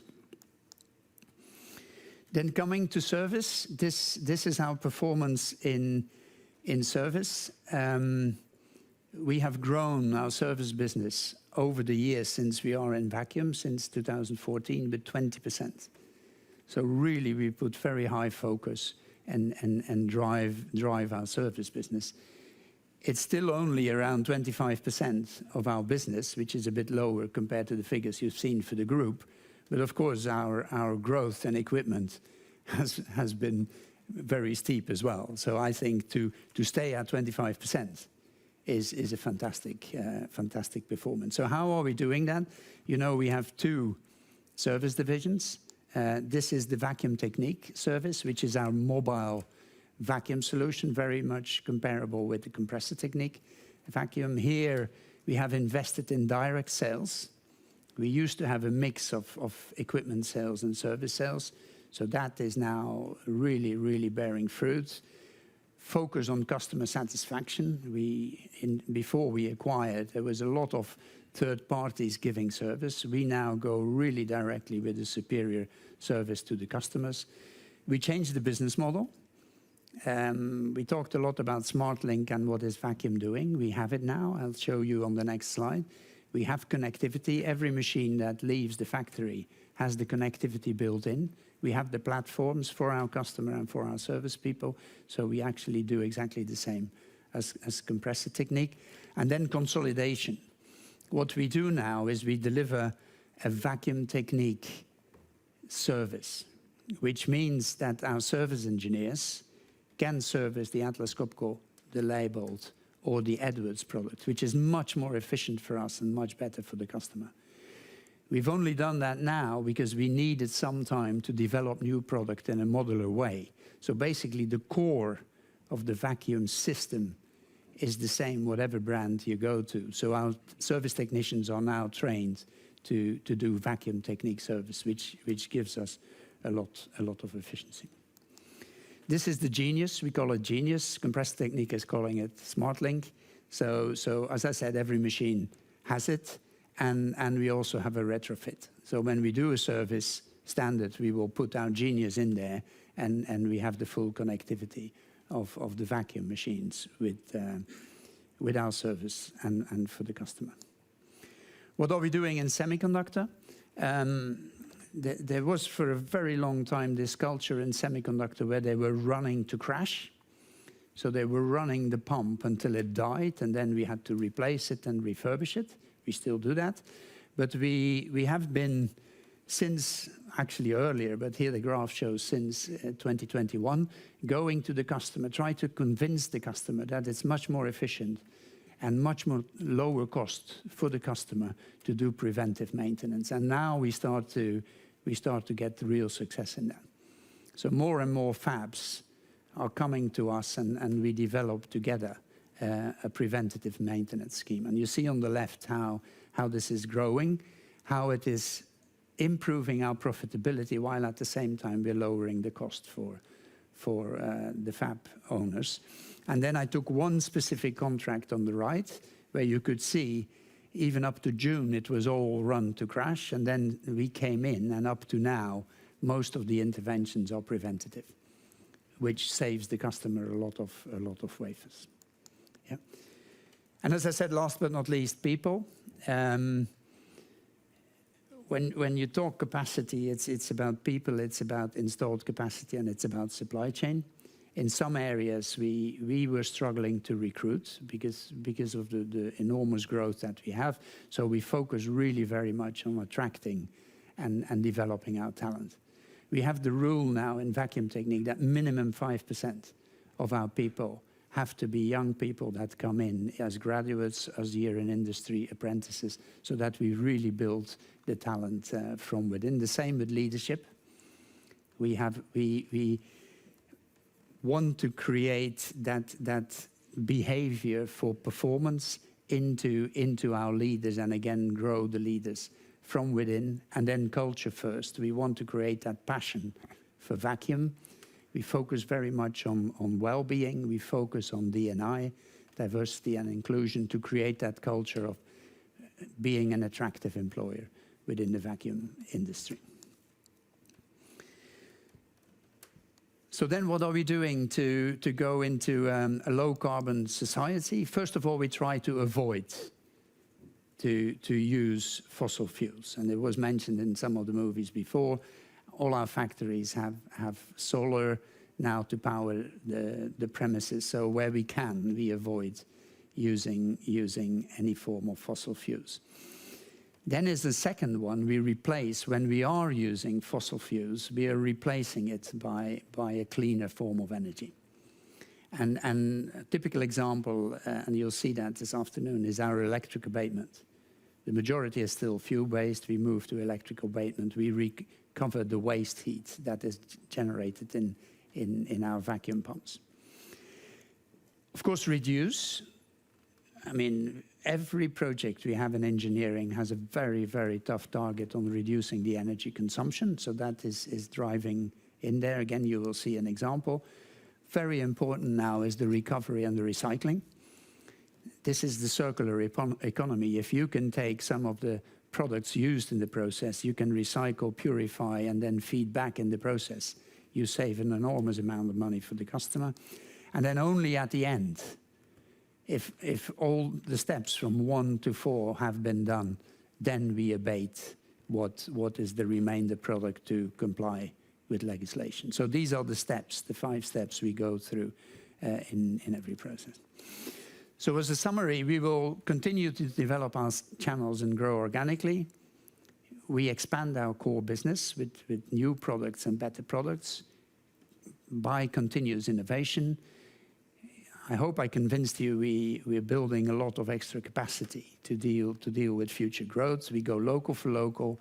Connectivity is now the standard. It's all about data. Yeah? We look after our people, and we contribute to a low-carbon society. So I think that's the summary for Vacuum Technique. Thank you, Gert. We will now have a short break, 20 minutes. So please be back in this room 10:50 to listen to the next presentation. Thank you.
So, welcome back. It was a really short break. But now it's time for the last presentation before the Q&A.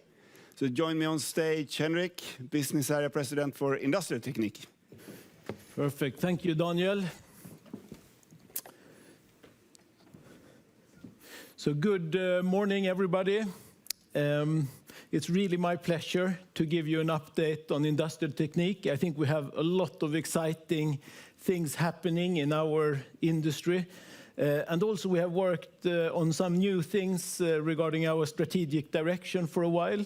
And I think we see that starting to pay off now also in 2022. So great timing for an update. On the agenda, similar to previously here, I will start with some facts and basics around the business area, but then spend most of the time on the trends that we see and also the main, let's say, strategic focus areas that we are working on in order to position us for the future. And at the end, how do we contribute also to a low carbon society? Let's start with some of the basics here. Industrial Technique, it's a quite general name. What do we do? Actually, we serve quite a lot of different customers. About a bit more than half is related to automotive. In the automotive industry, we work across the value chain, but we supply both automated and manual or handheld assembly solutions, but now also since a couple of years, vision systems or machine vision for different type of applications. The second and third biggest industry for us is electronics and aerospace, where we also focus on assembly solutions, also drilling in aerospace. But then we serve a lot of other customers here, big, small, medium-sized, in different industries. So quite a diverse business in that sense.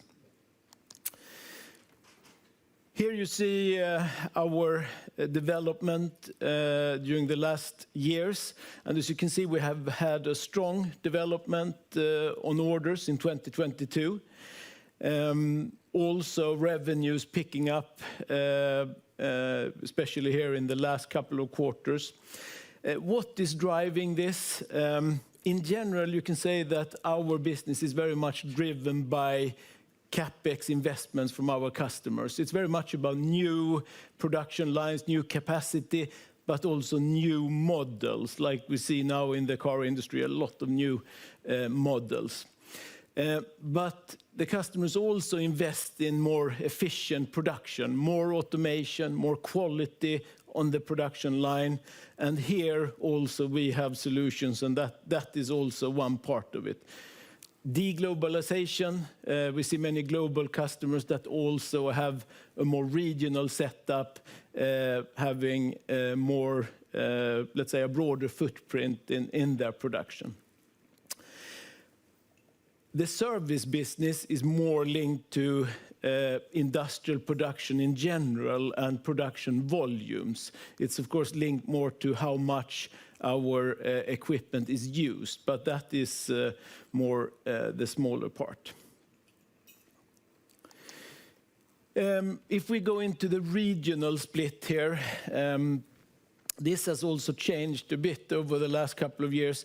Right now, 36% of our business is from Americas, 31% Europe, Middle East and Africa, 33% in Asia. In 2018, we had about 28% from Asia. Now it's 33%, and Europe has also declined in terms of relative share. Most of the big, or all the big regions here have been growing, with the strongest growth in Asia, also driven much by China.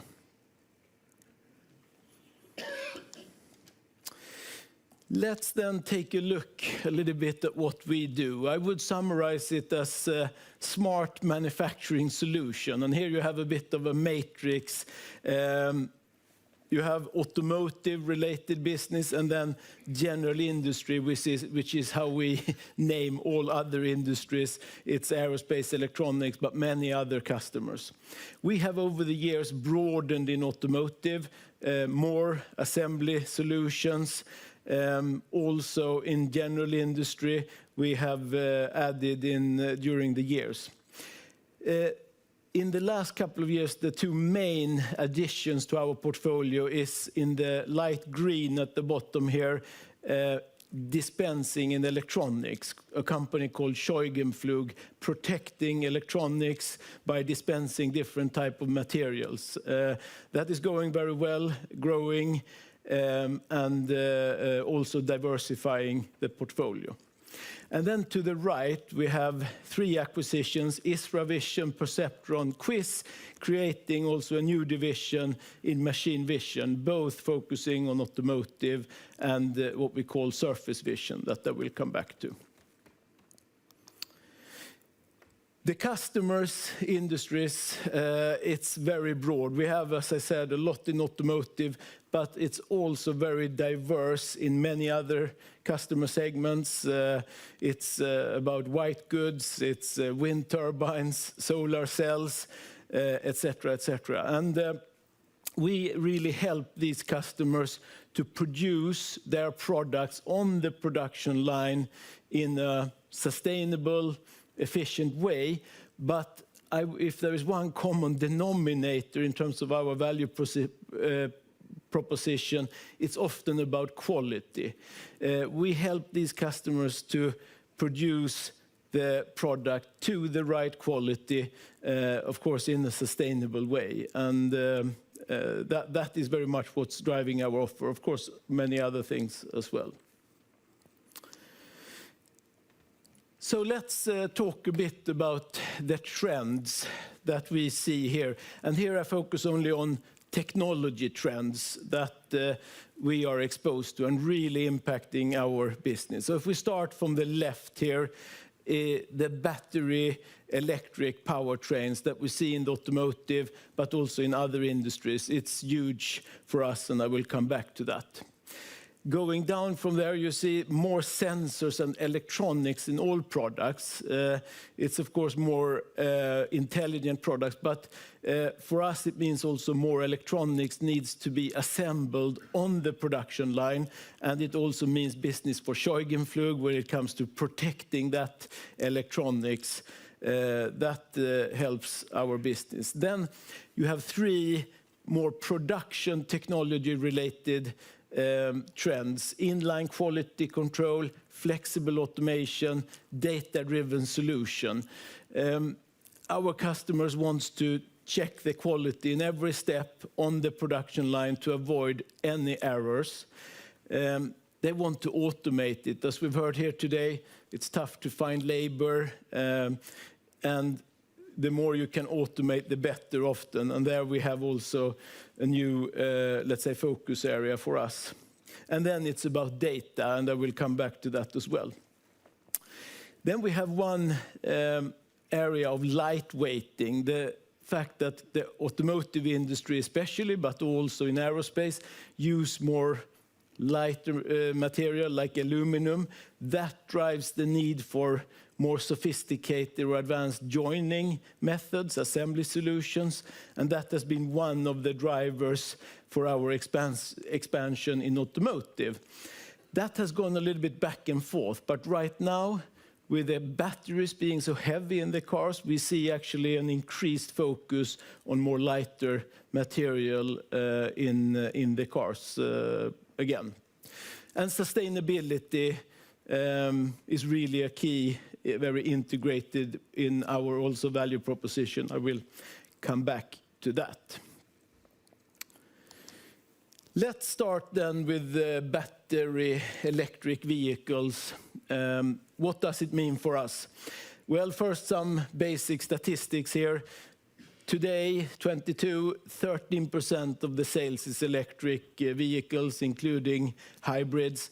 2030, the expectation is it could be 45% of the sales. So the message here is really, it's just beginning, right? this is really driving a lot of new models and investments. Then on the total volume of cars, it's +2% is this prediction.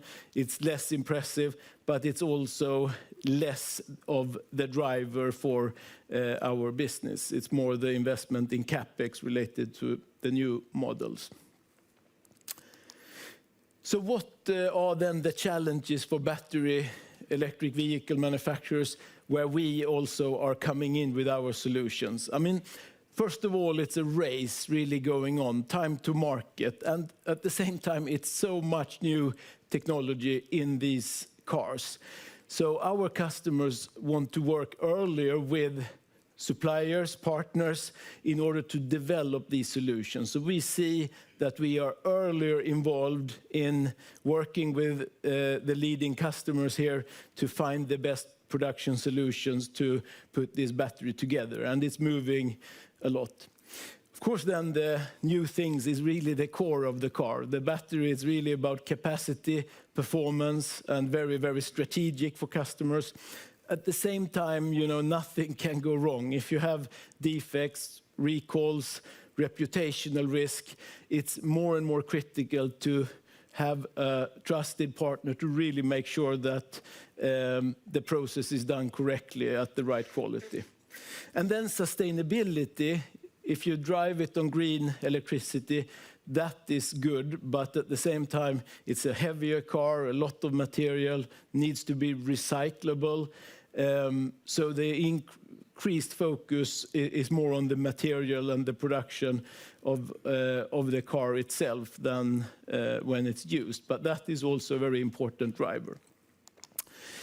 So we started many years ago in developing with the leading, you can say, companies in this field to develop the new solutions. And here you see 11 steps in the value chain where we have solutions. And it starts from actually now with machine vision, checking the battery film that goes into the cell, and it ends up with the full battery pack here at the end. So the message is it's a lot of different applications. Then this is for prismatic cells. You have also the round cylindrical cells, and then the steps are very different, and you have approximately 11 other applications. You will also see some of this afternoon, but it's a lot of different applications that we are working on here. So how do we then work with the customers? A key is our innovation center setup. We have them around the world. One of our biggest ones is in Germany. And this is where customers are coming to us with their parts early on to actually develop these production solutions to make sure it can be also assembled in the end. So we are almost, you can say, fully booked here with, and it's almost entirely about the battery production. But I will show a video here from our innovation center in Germany. The segment of battery production is growing faster and faster. Now we see a lot of new processes. For example, around fire protection concepts of EV batteries. There will be a gap in the future, and the gap is competence to join. We need to speed up. Our innovation center is a very unique place. We have globally high-level experts who work closely with our customers and their processes.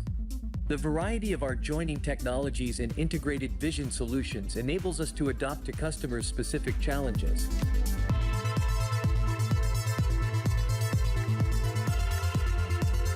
Together, we develop new technologies and innovate to improve your production processes.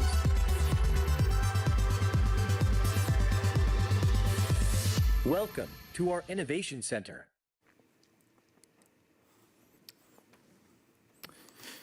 So great, and I think one area that has made us quite unique in this space is really that we have this broad portfolio of several assembly technologies, also machine vision, which works very well when you want to find these new solutions. So what does it then mean for us in total from Industrial Technique? Here we have checked facts. We've taken, two similar car models. One combustion engine model from 2018 and one of the latest battery EV models from 2022 at a similar level, let's say. And then we have compared across the value chain and also for the two main parts of our offer.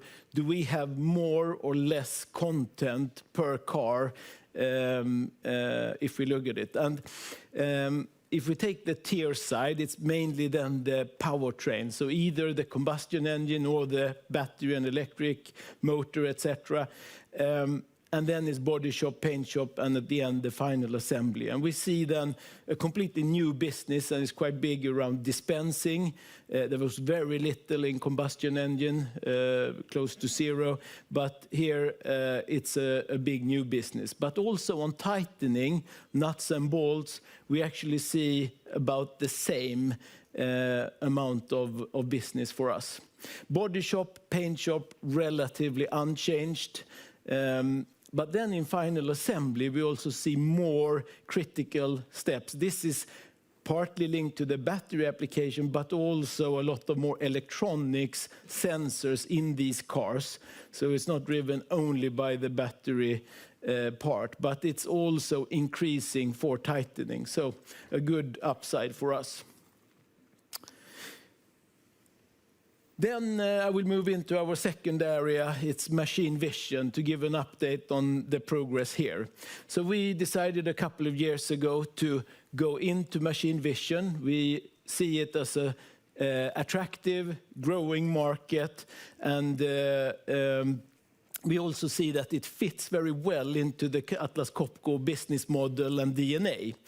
But also we see clear synergies with the other divisions in Industrial Technique. And it's really about two things: flexible automation and inline quality control. The customers want to, in this flow of production, automate with robots. They need eyes to do the work properly, and it's about checking the quality. It can be to check the paint of a car, or it can be to check that parts are present.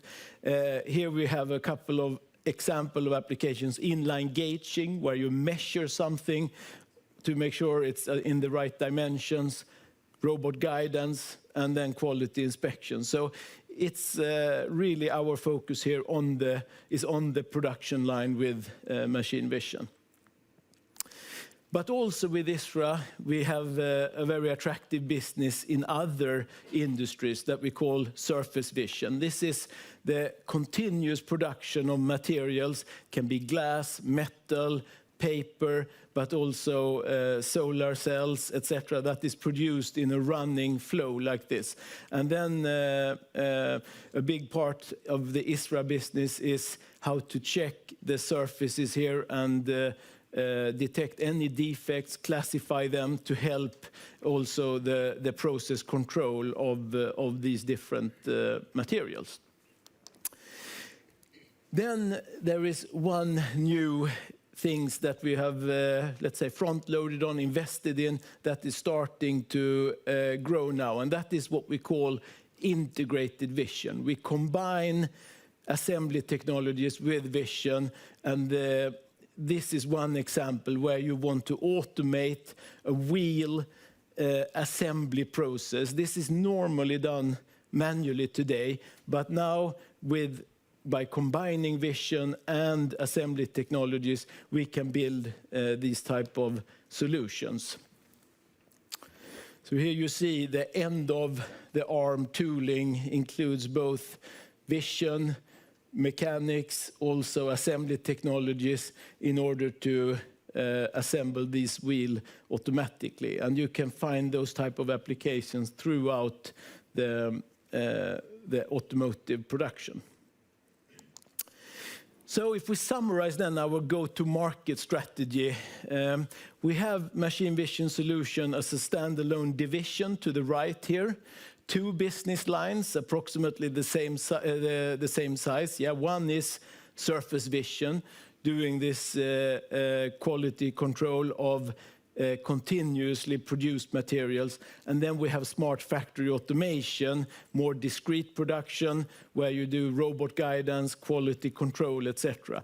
But then we also have the integrated solutions that go through the other product divisions of Industrial Technique, and it becomes a component, intelligent part of the solutions that we sell through the other divisions. So it can be also for handheld tools, but here you see quality control of dispensing and wheel assembly application that I typically that I showed before. So this is really key, and we focus on application-specific products. It's not about standard smart cameras that can be generically used. It's more optimized solutions that are still standardized but built for certain applications. So if we summarize machine vision, we will continue to innovate in these application-specific products, develop integrated vision. At the same time, we are investing, I would say front-loading, in building the platform for growth, presence globally, but also operational excellence, people management and development, and also the proactive service business is really a good fit for machine vision. And then, of course, to continue also inorganically to add to the portfolio. Then we'll move over to general industry. We have dedicated divisions that focus also on the other segment when it comes to, for example, tightening, but also other tools. And here we have also invested quite a lot. We have done quite well over the years, but we still feel that this market is even bigger. There is more to do. And if we then look at what is this really again, let's take a look at the typical society here. Again, if we talk about tightening, it's very much about the off-highway type of equipment that is produced. It's train, it's wind turbines, solar cells, white goods, all the type of electronics you have. So actually, you know, more or less the majority of things that are produced, if it's also bikes or lawnmowers, there is assembly work to be done. But one of the challenges with these segments, and here I've taken three, let's take wind turbines, electronics, and aerospace. One of the challenges is that the needs are quite different. A lot of the technology from automotive is still applicable, but it needs to be adapted and optimized for, as you can see here, obviously quite different production environments. And some years back, we started also to increase the relative R&D investments into some of these areas, and absolute as well, in order to make sure that we have good portfolios. And here we have three of our biggest segments which are growing, and actually then now I feel we have really strong complete portfolios, both for example for wind turbines, electronics, and aerospace. And in that way, I strongly believe we can also accelerate the growth. But it is not only, if you see the tools here, it's not only about the tools. If we think about transformation, how can we sell more to the same customers? We have this slightly complex illustration here with two transformation ladders. One to the left is for manual handheld applications, and on the right side you have the automated solutions where our equipment ends up on a robot, which happens more and more. And the factor 5 here is if you transform from a more traditional tool into a smart tool, the value we can provide to customers can multiply by 5 typically. It's quite a big step, but it's also a completely different level of performance and quality that we provide. And the same applies for automated tools. Then we have the next level, and it's really on the left side about a workstation. Here it's about operator guidance, software, machine vision to help the operator do a more productive job, but also make sure there are no errors whatsoever in the process. And then we see a typical, let's say, average upside of multiplying by another 3 in terms of the value we provide. If you take the automated solution, also applicable in automotive, it can be a factor of 10. So we invest quite a lot in these other bricks around the core equipment, and that really creates more value for the customer, but it's also differentiating us quite well from competition, because this is it needs some investments, and it's a lot about competence. And here we now, also looking at 22, start to see real traction in many areas.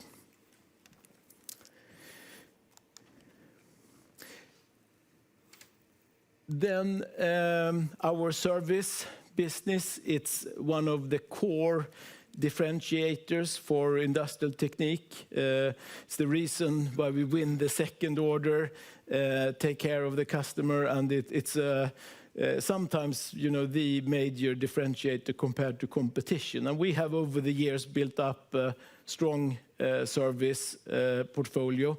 Here we have also included consumables in these numbers. We are at 27% as a ratio, with the high growth on equipment and also the limitations on car production. It's been a little bit flat later, but we continue to see this as a big upside going forward. So what is then the focus for service? In manufacturing, most equipment today, also ours, is connected. Our power tools, but also dispensing systems, etc. It's really connected. There's a lot of data collected, but there is very little done with the data, at least proactively. If there is a problem, you go back and check, but there is so much potential value in working with the data in order to optimize both production and quality. And let me then take one example. One of our most popular service products we call tool management centers.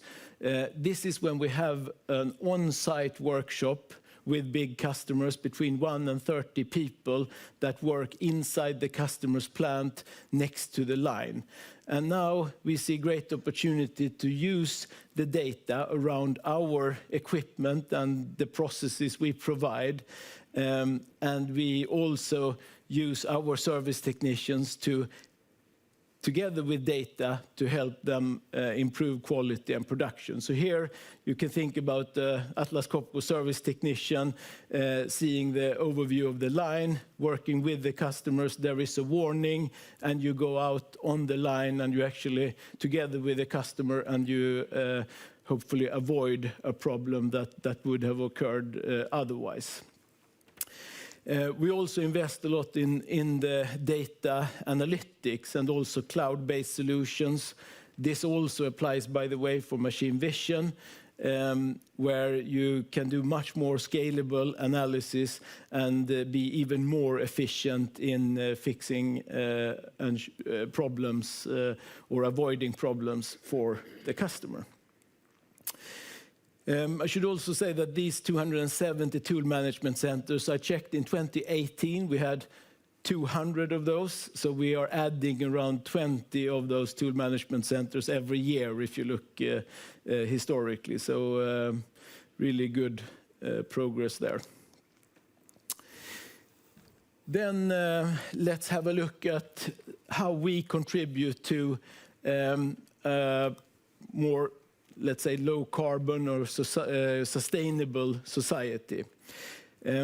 As you heard, we have committed to the science-based targets and are fully committed on our product side, but also our own operation. But also our customers have done that. It's about 4,000 companies now that have joined science-based targets, but also quite a big share of them have challenges to reach those commitments.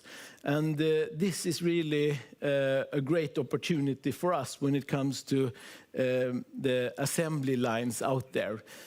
So when we work in sales, of course, it's about cost saving, productivity improvements, but it's also about reducing carbon footprint for the customer. This is very high on the decision criteria today for the customers compared to just a few years back.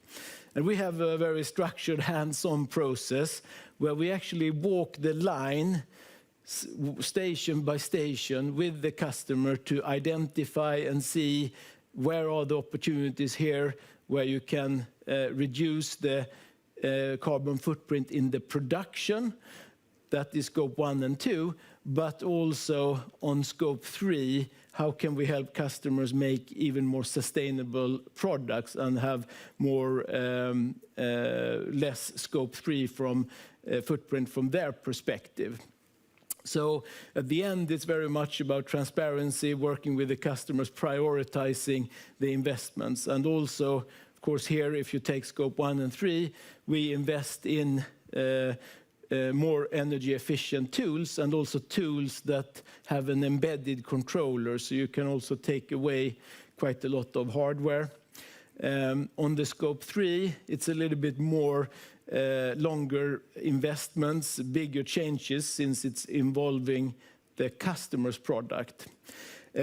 Here we have one solution that is called Smart Adjust that I just wanted to exemplify. But this is a great opportunity in the battery applications. So if we look at this picture up there, it's about when you put the battery modules into the battery tray, you need this blue material called gap filler to make sure that the battery is connected to the frame, and in that way it's cooled properly. If you have too little of that material, the battery can overheat. Most car manufacturers put an average of and a little bit extra of that material in to make sure that you have enough so that the batteries are cooled. But when you optimize this, you can actually reduce quite a lot of material. So what we do, both ISRA and dispensing together, is that we actually then pick up the battery modules and we measure on each individual battery the shape of the battery to know how much gap there will be when you put it into the tray. And we also measure the shape of the tray that also varies piece by piece. And then we optimize the amount of that blue material that is needed, so you have just enough to actually make sure the battery is cooled properly, but you don't have too much. So this, as an example, reduces the weight of a car 2 kilograms, and it's a lot of money, but also from a sustainability perspective, a great benefit for our customers. So that is an example of sustainability.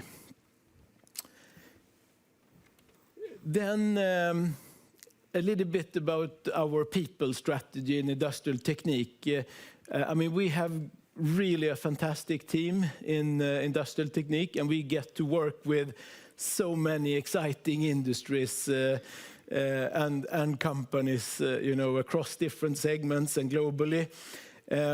And there is a lot of opportunities out there. So we have focused a lot now also on that full potential. How can we really realize that full potential with all these changes going on in the industry? And one of the concrete examples is what we call customer center of the future. As you have seen, a lot of the potential for us is to sell more advanced solutions, more complex sales process. And we see that we can help our sales teams to free up time from other tasks to spend even more, a higher share of their time on selling these complex solutions, transforming the customers. So we have to make, let's say, us future-proof, and to realize this, invested a lot in digitalization, also in sales and marketing. And this really changes the way we work in the customer center. And the target is really more sales per salesperson. It's so much about competence and application knowledge for us in terms of developing the business. We have the target of at least 40 hours per year training for every employee, but we also have a quite diverse market, many opportunities. So we work with these agile teams, to cross-functional small teams, to go after and test new things when it comes to all these new applications. And we really believe in this decentralized model to be fast in realizing this. And then to attract and develop people, I mean, inclusive culture, diversity is key to stay innovative, and we are doing quite a lot here. One of our successful examples here is what we have introduced for Industrial Technique is a global industrial internship program. What we do is that we bring in students from all around the world to work before they graduate, to work on certain projects within Industrial Technique, real problems, and they also get to work and interact in a global environment. And then at the end of the project, they present it to Industrial Technique management, including myself. And it's been a really good feedback on that, and it also puts us very much on the map with the key universities. Great, so that was a short overview of Industrial Technique. Very quick summary. I think we see a lot of technology and global trends. We feel that we are really well positioned here. It's both about the customer's product, for example, battery vehicles, but it's also about production technology, and automation is very big for us. Big step and good start around machine vision. We have a clear, let's say, positioning in that quite broad market space with application-specific products, but also these integrated vision solutions that also goes through the other divisions. And then, of course, sustainability more as an integral part of how we actually drive our business now. Of course, making our own commitments as well, but it's really a good fit for our often more optimized solutions. Very good. Thank you so much for that. Thank you, Henrik. Please stay on stage. We're going to have the Q&A session. So welcome up, join us, Gert, Peter and Mats. We will now run this session in this room, and I'm sure there are plenty of questions out there. And please limit your questions to one at a time, and then you will fall back in the line. For those of you joining us through the web, you can now in the player write in your questions. We will pick them up and try to respond. The questions that we will not have time to pick up during this session, we will take care of after the event and respond to you. So, I think we have the first question here in the front. I'm sure Claes is eager to ask. Thank you. Claes at City. So, my first question is for you, Gerrit. So growth has been 20% in service in line with equipment. The share is still 25%. You talk about service engineers can now service all brands. It's a new thing. You also say that on the semi side, you don't have the customers running for crash at the moment. We always had this, not issue, but we had this effect of less spare parts in vacuum relative to CT. we also didn't have as many service technicians on site. Do you think this preventive maintenance sort of driven business model can increase that share from 25% over time, or are you still sort of limiting around this level? That's my first one. Thanks. Yeah, it's a very good question, Claes. The fact that we hang at 25%, as I showed, is mainly because the equipment sales has grown enormously. So I think 20% growth in service is a very good performance. And if we can continue to do that, I would think over time that percentage will grow. It will probably never reach the compressor technique percentage. As you mentioned, there's less consumables in a vacuum process than there is in a compressor process. But I'm sure the percentage as relative to revenues will continue to grow. Partly because we take share back from the third parties, but also because we sell more uptime rather than a pure refurbishment of a company, which increases the value for the cost, decreases the cost for the company, increases the value for us. So all these parameters drive towards a higher service business and more resilience for our business. Yeah. I think we have a next question here, Anders. Yeah, thank you. Anders Hedborg from ABG. This one is for Gert as well. On the health of the semi-customers in China, given the export restrictions, etc., it's pretty hard to follow from the outside. I see you're expanding capacity there. But what is the view on the ground there? I mean, what are the direct effects on your customers in their ability to expand capacity and the indirect effects on you? Yeah. So what we see happening in China for the moment is there is, amongst the Chinese producers, there's a level of uncertainty with the new restrictions. They're all applying now for licenses to continue to get the equipment they need. So that's for the Chinese producers. What you see is the foreign producers like Samsung, TSMC, they have already obtained the licenses.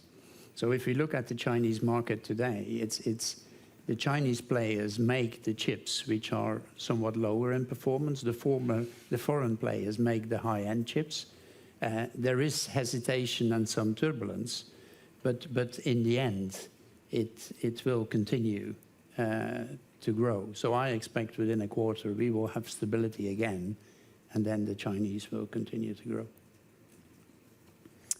But you also may want to add, in terms of our sales to these customers, the direct impact to us is very limited. Is minimal. We have our American products with cryo, which of course is directly impacted. Our vacuum pumps and abatement systems don't have American content, so there's no restrictions at all for us. So the direct impact is minimal. The indirect impact, as I said, will depend on how many licenses they get. But direct impact we don't see at all, basically, for the moment. Yeah. So it's of course that the American tool makers needs to get their licenses if we're going to be successful as well. Mm. And it will increase speed among the local tool makers. Yeah, exactly. Absolutely. Yeah. I think we have next question here to the right. Thank you. Mattias Holmberg from DNB. Question for Henrik.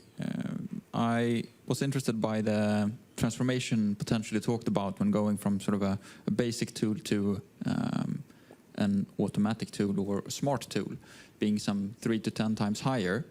Just to be clear, is that the total value of the product over its entire life cycle we were talking about, or was this sort of some other metric? And also to better understand the potential, how far have you come in terms of penetration with these type of more advanced tools compared to the basic ones? No, but if we take the lower level data transformation into smart tools, it excludes also the service business. That would be on top, so to say. If we take now the next level, which was more automated solutions, and also with integrated vision. We have started to launch a few products, and it starts to have, let's say, a significant impact on our numbers as well in terms of growth. So it's a very good start, but there is a lot of other applications we can do. What do you want to say, if it's sort of a low single-digit penetration rate, or talking double digits on the order that you're taking now? In terms of how much of the potential, or how much that is on the smart side compared to the more basic one? If you take automotive, most of the tool transformation has already happened. It's all transformed, I would say, 80-90%. The big step there is to take the next step into workstations or automated solution. On the general industry side, it's well ahead, but there is still maybe half to be done on the smart tool side. But then we have again the next level with workstation and automation. So I think the limitation is more on us how to transform the market. Thank you. Next question, Daniela Costa. Hi, good morning. So my question relates back to the first presentation. I think Mats had a slide which had the new areas of opportunity, and you said it was 11 billion, if I got it correct. That was the sales for Atlas, I imagine. Can you talk about like the addressable market opportunity compared to your current segments, and maybe link that up with the target of the 8%? Should we think about the 8% given these new opportunities more like a bit more M&A going forward rather than organic compared to the past? No, but I think two ways. We're going to need both to invest in organic development, and some of these projects are very organic, like we see in hydrogen and low pressure, for example. But then we also need to speed up the number of acquisitions. And why I wanted to show this was exactly what we say. How do we, back up the 8% in the coming years? And this was around 11 billion this year for these segments. And since we are not always interested in the total addressable market, just the more profitable part, so it's not always that we know ourselves exactly. And some of these are, of course, very dependent on what will happen with hydrogen. Will we see subsidies like we will see in the US now to accelerate hydrogen? What will happen to that market? Biogas, as we know, it's not an efficient way without subsidies, but will that happen as well? So for us, it's more entering into to be ready, but it's not like we know exactly how the total market looks like. But in many of these cases, I would say that probably 15 times you can take these numbers that we have there if you would go for all these segments. That can be a definition maybe. I think you did that calculation for me. Good. We have another question here to Sebastian. Yeah, Sebastian Kühner, RBC. Question for Henrik. You talk a lot about products for new EV cars, and most of the investments that we've seen in the last 2 years was on EV. But I get the feeling that there's a lot of pent-up demand now created in the conventional car market. Do you see there more projects coming, or because 80% of cars are still conventional ICE cars? And conventional cars, you mean combustion engine cars? Yeah. I would say a lot of the new projects driven by, let's say, new production lines, new models, and that is what is driving our business, is linked to EV. It's relatively little that for us is conventional cars, but of course there is still some productivity improvement, some business going on. But the bigger projects is very much linked to the EV or plug-in hybrid trend. What do you see in 5 years' time when still half of the cars? Sorry? What do you see in 5 years' time when still half of the cars are ICE cars? That business has collapsed, so I was wondering whether you think this is coming back. Yeah. No, but I think if this trend is followed, I mean, it needs to come back a little bit, but because of at some time also these production lines needs to be upgraded. So, but still, I foresee most of the business around the EVs in the next couple of years.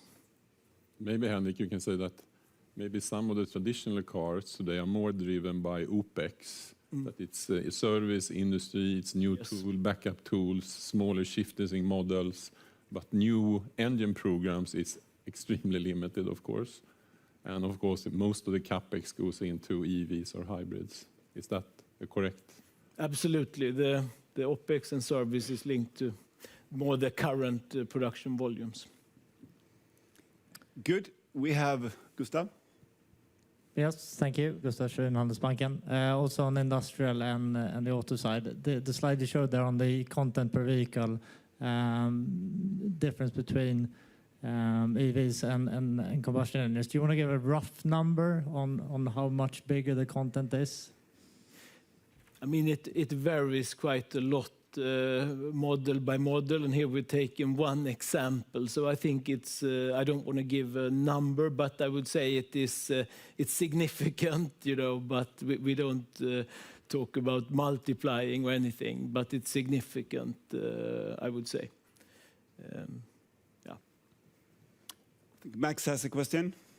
Hi, it's Max from Morgan Stanley. This is for Gert. Could you talk a little bit about capital intensity, or vacuum intensity? So if we think about kind of going forward some of these new processes, are you able to give us a feel for kind of how much more, I mean, it's a similar question to the one before, but for you, vacuum content kind of we might see going forward? Yeah, what you clearly see, we talk about miniaturization. If you go from 7 to 5 to 3 nanometer, you have more process steps to get there. So each process step, or most of the process steps, you use vacuum. So smaller chips is more steps, is more vacuum pumps, basically. That's the simple equation. And another important, because I mentioned miniaturization, but there is a limit to what you can do in one plane. So now, both in memory for NAND and in logic, you go three-dimensional, with FinFET and gate all around. So going three-dimensional again means more vacuum and different processes like ALD, where you need to connect the layers and have very thin holes on the chips. So miniaturization is more process steps, but also going vertical is more process steps. So that all increases the use of vacuum. There was, 2-3 years ago, saying, oh, EUV will reduce the number of vacuum steps because you can do so much more with an EUV machine. We actually see the opposite, because EUV is often put on a bottleneck process, but around that you have many more processes as well. So vacuum intensity is there to become more important. Also, if you to deal with all the challenges to make the chips, you need more hazardous materials. So while the vacuum intensity increases in the process, you have a much bigger challenge in burning off or recovering, as you will see this afternoon, of the materials that are used in the process. So it's on the vacuum side and on the abatement side that the new trends create more intensity. Thank you, Garrett. We have another question back here to the right. Yes, hi, it's Risk Mehdi from Jefferies. Still on vacuum technique, can we please have an update on the progress you made on the pricing in that business, where I think the last few quarters you talked about price resistance, and also you've used just on the price elasticity when volumes are coming down. Thanks. Yeah, for us we have increased prices. I'm extremely happy what we have done in the diffuse market. So in industrial vacuum and part of scientific vacuum and in service. So there we have really good price development. The situation is slightly different in the big OEMs in scientific vacuum and in semiconductor, because there, I mean, these are huge contracts, long-term contracts. So it's somewhat more difficult. There we work more with surcharges that we can apply because of certain special circumstances. So there is a different model. But of course, with the big OEMs, the effect is somewhat smaller than in the diffuse market. On price elasticity, I think the last 2 years, this market has been driven by availability. I mean, it's not because you increase your prices a little bit that your volume will drop, because the customers need the product. So we haven't seen that elasticity in the recent years. Okay, I think Johan. Yes, hello, Johan from Kepler. Question for you, Peter. If you could talk a little bit about the operational leverage, how you see that progressing going forward, and also just give an update how you see if there's any change to your long-term target or goal or for that. Talking about drop-through for our operations, of course, in 2022, over the last 3 quarters, that has been a bit more challenging. I think the current status has been that with the efforts from all the different business areas on pricing, we feel that we have been able to mitigate most of the structural cost increases that are most likely going to be in place also going forward. But we have not, let's say, pushed the envelope to the level that we would also compensate for other type of impacts that we have seen. We have seen high increases of logistic costs at a certain point in time, which is maybe now a little bit improving. Or let's say the spot market buying that we typically have engaged in order to secure chips so that we could actually push out the products that our customers so desperately needed. So from that point of view, of course, it has been quite challenging. The supply chain, from what we hear from all the different business areas, is not really improving substantially at this particular point in time. So I think it will continue to remain a bit of a struggle to see how we can improve that situation.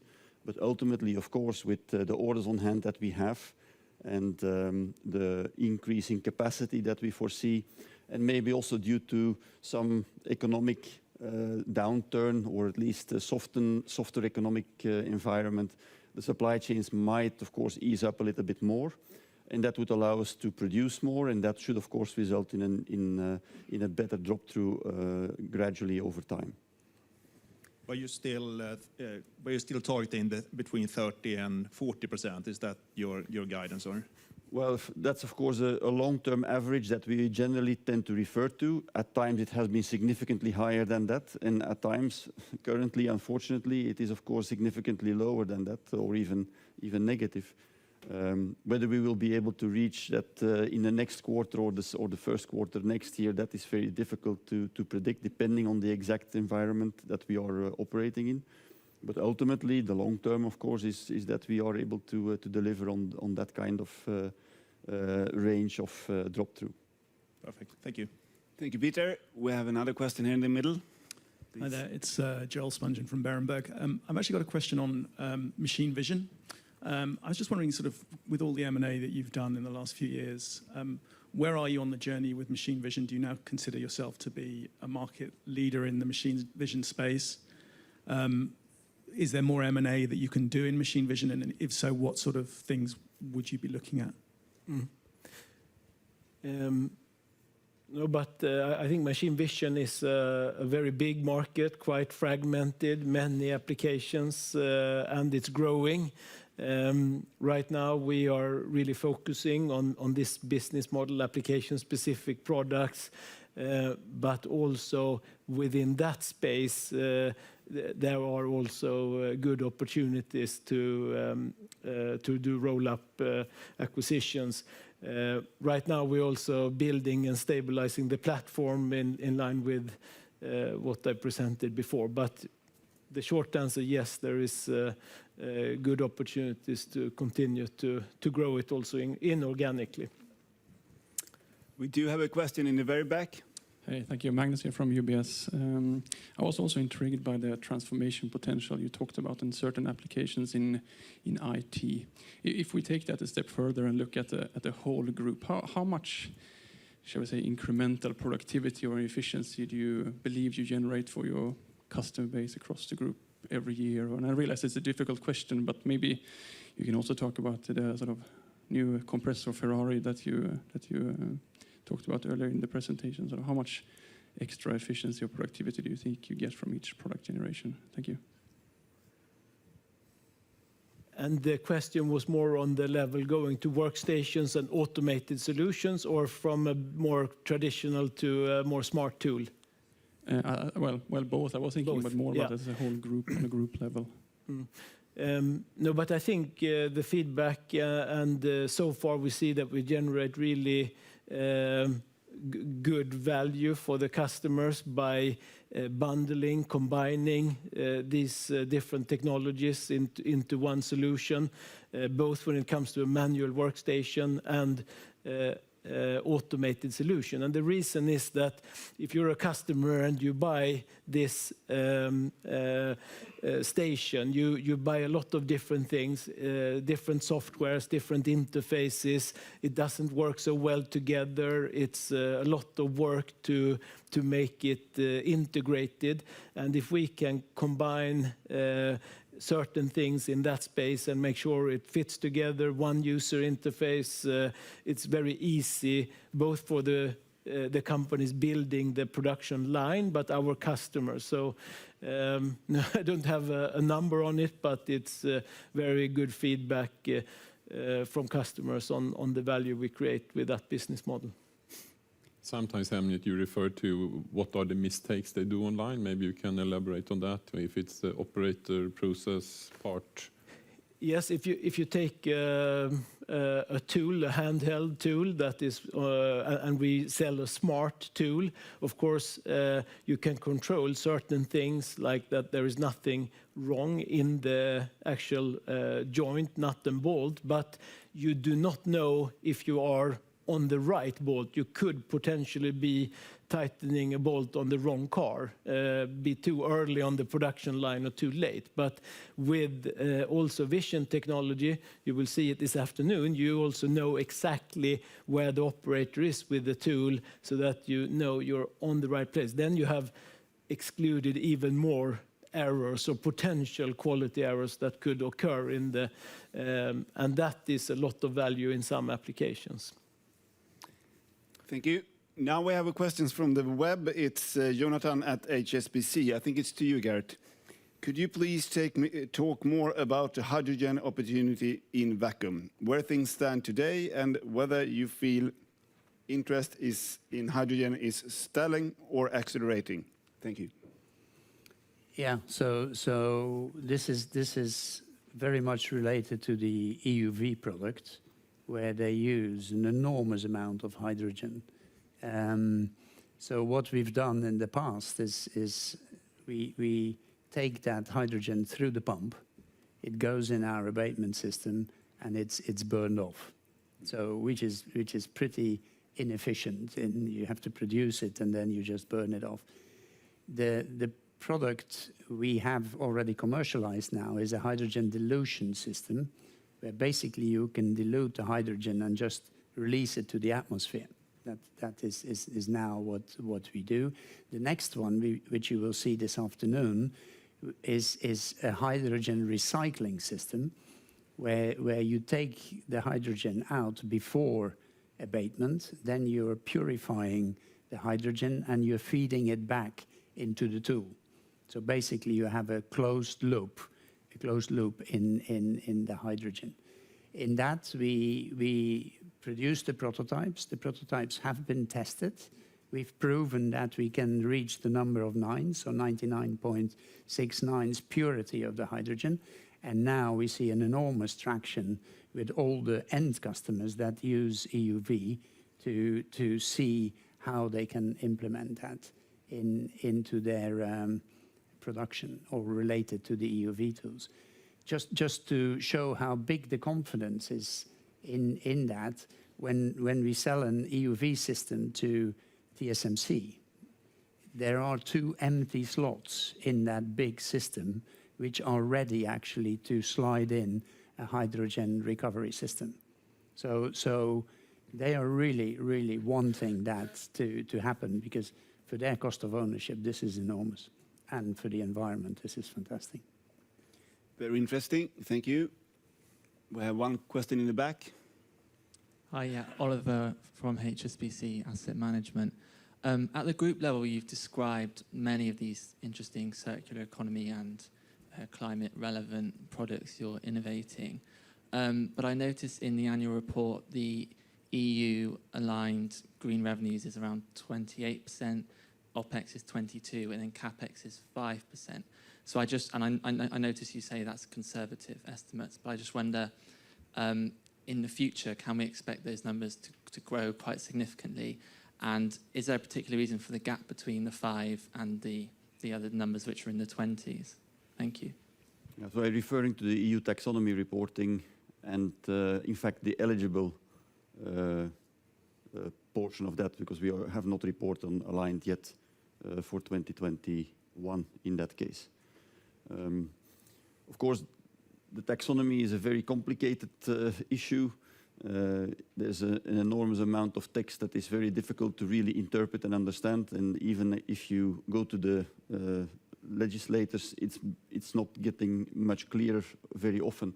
So I think everybody is pretty much on a journey towards understanding those criteria in a good way.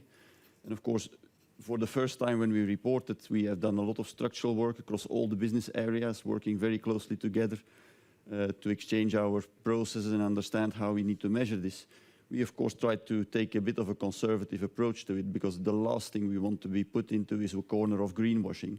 So we adopted a very cautious approach.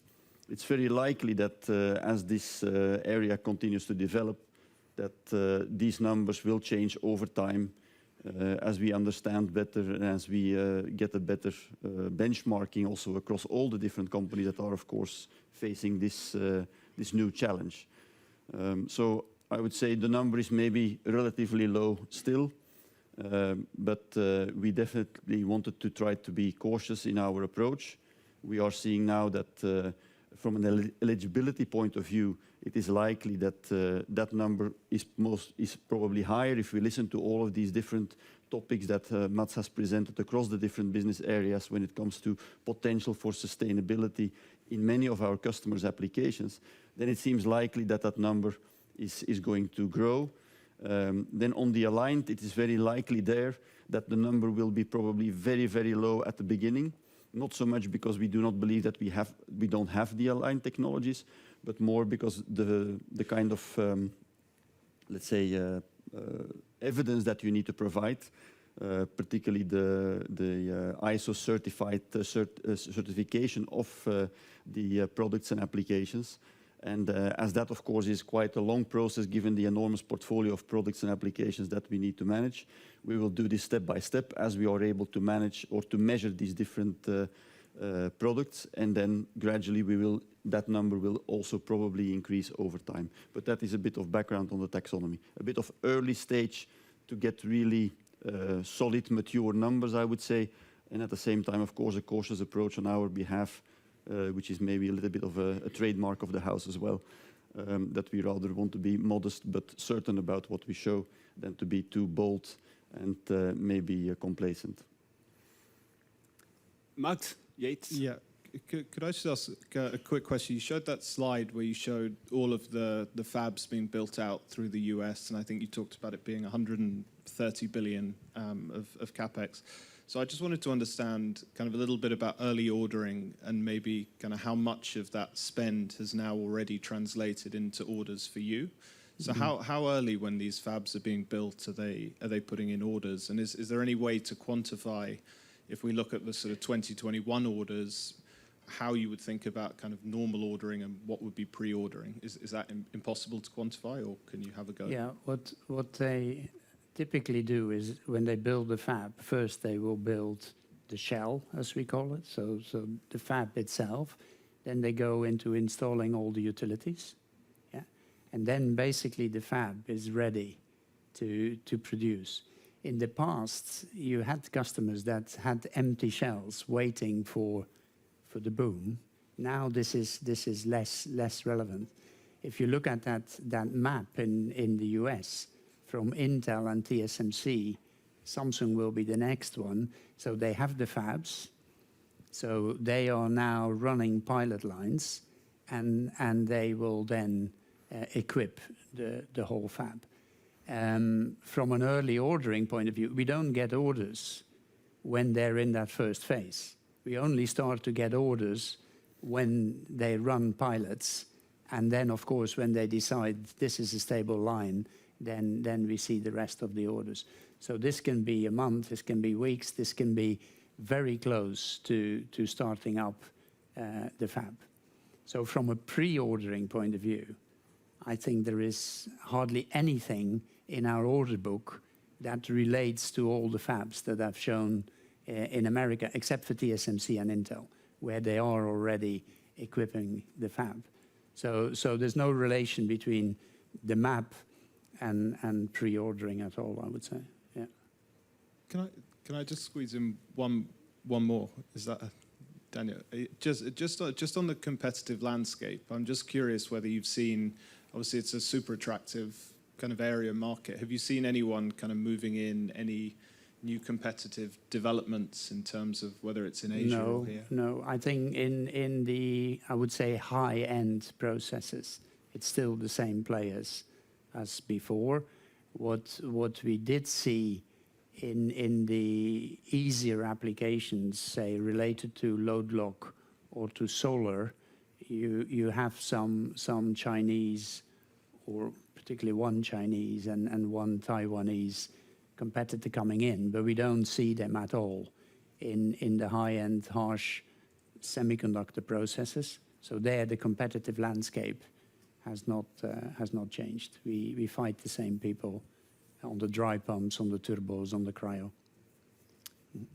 So first one question there, and then you, Sebastian, have one other.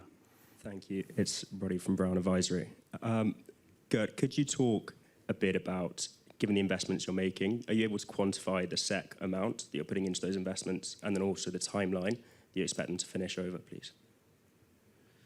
Yeah, we have that very simple rule. When we see an investment in a new fab, it's typically around 2% of that investment amount you have seen on the map is vacuum equipment, vacuum and abatement equipment.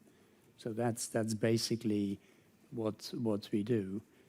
I would say don't take the 130 billion now and take 2% of that and add it in 1 year, because that's, of course, over time that business will come in. But a bit higher than 2% is a good measure from the capex related to vacuum equipment.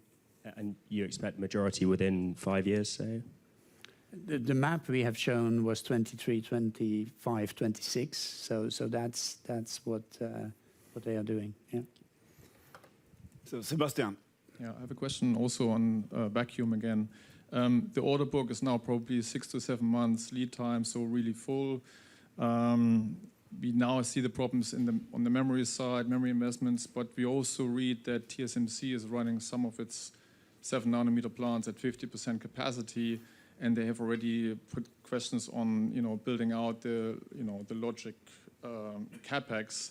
So yes, your order book is full, but given the news now, do you see a risk of, on revenues for next year, that you can not even deliver those orders that you had actually planned to deliver? Or are you happy, or will you produce at capacity next year as well? Yeah, what we see, of course, we follow that almost on a daily basis. What we see is that there is always a bit of turn in the order book. Some people reshuffle a bit the planning that they have, so you have new orders, cancellations.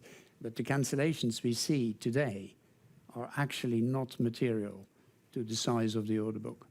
So that is not happening. You could say, because of our long lead time, people wouldn't cancel now. But anyway, cancellations are not material.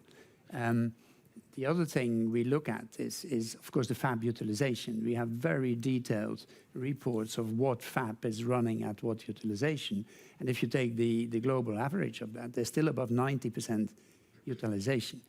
There will be a fab where they struggle with yield, or where they have a specific process, say the Apple 14 or something, somewhat lower sales, that you see fluctuations. But the global average is above 90%. So we don't see that, except for memory. In memory, we have seen reductions in capex from Micron, from Hynix. Samsung is a bit more difficult because they do both logic and memory, so they shift a bit. But except for memory, nothing major and cancellations not material. So we are confident that that order book that we have will take us a long way into next year. Thank you, Gert. Before Claes, I thought there's a lot of vacuum questions here now, so I thought we should broaden the space a bit. This is from Niranjan at JP Morgan, and he writes like this. In terms of new products and innovation, you mentioned how Atlas was at the forefront during the transition from pneumatic to electric tools, diesel to electric portable tools, and fixed speed, variable speed compressors and vacuum pumps. What are the breakthrough products, innovation you foresee and are working on in the future across the businesses? I think you can start, Mats, right? I'm not so sure I want to talk about the future, but no, but I think it's related. Many of the things that we're working on is related to energy efficiency for two reasons. One is cost and payback. Energy prices going up, so that's a lot of bang for your buck if you can bring that to the customer. And customer have completely over the last 2 years changed in terms of the seriousness of the CO2 footprint that they have. And this is part of all our big companies that we are dealing with today. That is part of the quotation, how we're going to handle that and how we can help them with that. And there I'm confident that we will do a fantastic job. So a lot of innovation around that. And then if I can use an example, then when we entered into the industrial vacuum space, and at the time we didn't see a lot of innovation. It seemed like even from ourselves, I said there was the old pumps being sold over and over again. And of course now we have variable speed, we have changed the packaging on products, and in a fairly short period of time, and we have managed to be from number 2, number 3 to number 1 in this. And of course when I had this map on different technologies, one of these areas is also the industrial pumps, where we can see that there's not much going on in terms of innovation, and of course we are in the beginning, so we have respect for that, but it's one of those areas where you can see that we can bring both connectivity and other parts to that as well. In Henrik's space, I think it's extremely interesting and also challenging for Henrik to go from a standard product to go to the flexible automation. Because if you go to a customer, you say, well, normally you say that you should always listen to your customers, and you say, Mr. Customer, Mrs. Customer, what would you like to have? And then you're going to get, well, I want this like this, and I want this green button to here, and this should come in from this way, and the logistics should work this way, and you need to adapt your software to work like this. So, and then you're going to have a business that will not be so profitable. The trick here for us is to work with modularization, to making sure that we can go to the customer to say, okay, this is the end result, and we suggest this box together with this box and work with this box, and then we do a little bit fine-tuning in terms of what you want. But that is a challenge to go into this field, of course. So we don't build a new product every time. So that we're working quite a lot on.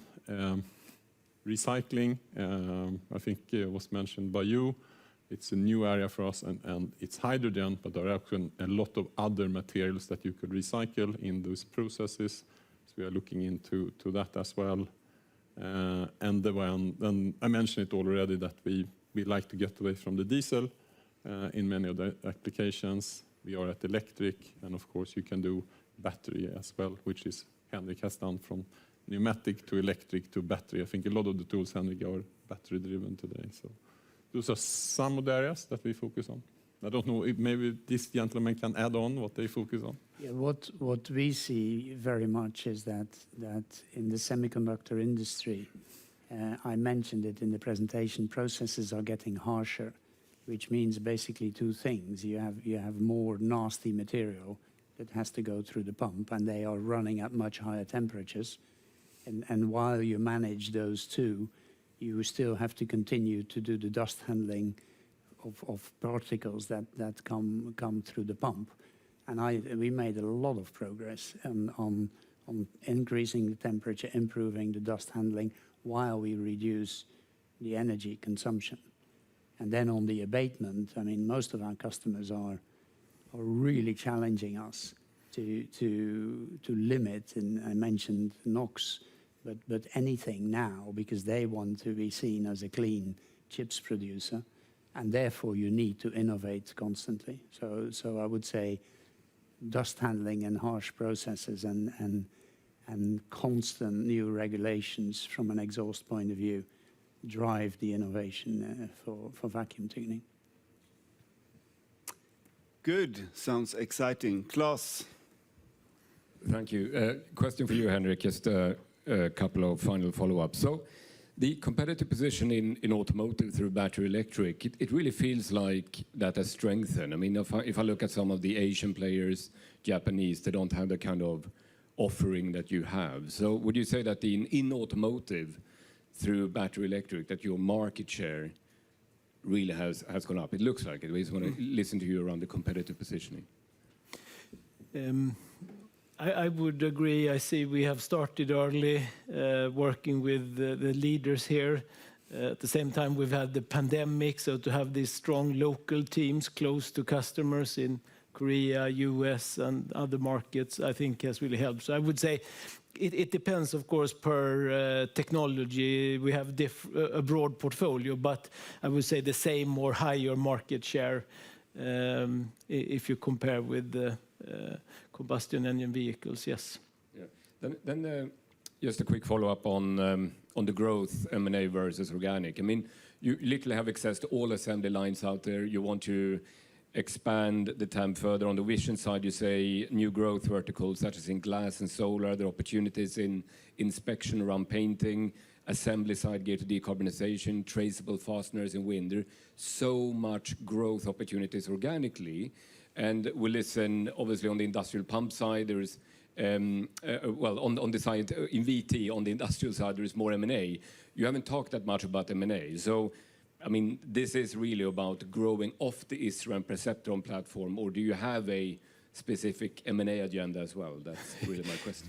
But all the divisions, also in Industrial Technique, have on their mission to also drive M&A. But of course, with what we have now with machine vision and the things I showed, there is a very, I think, good opportunity on the organic side. But it's both.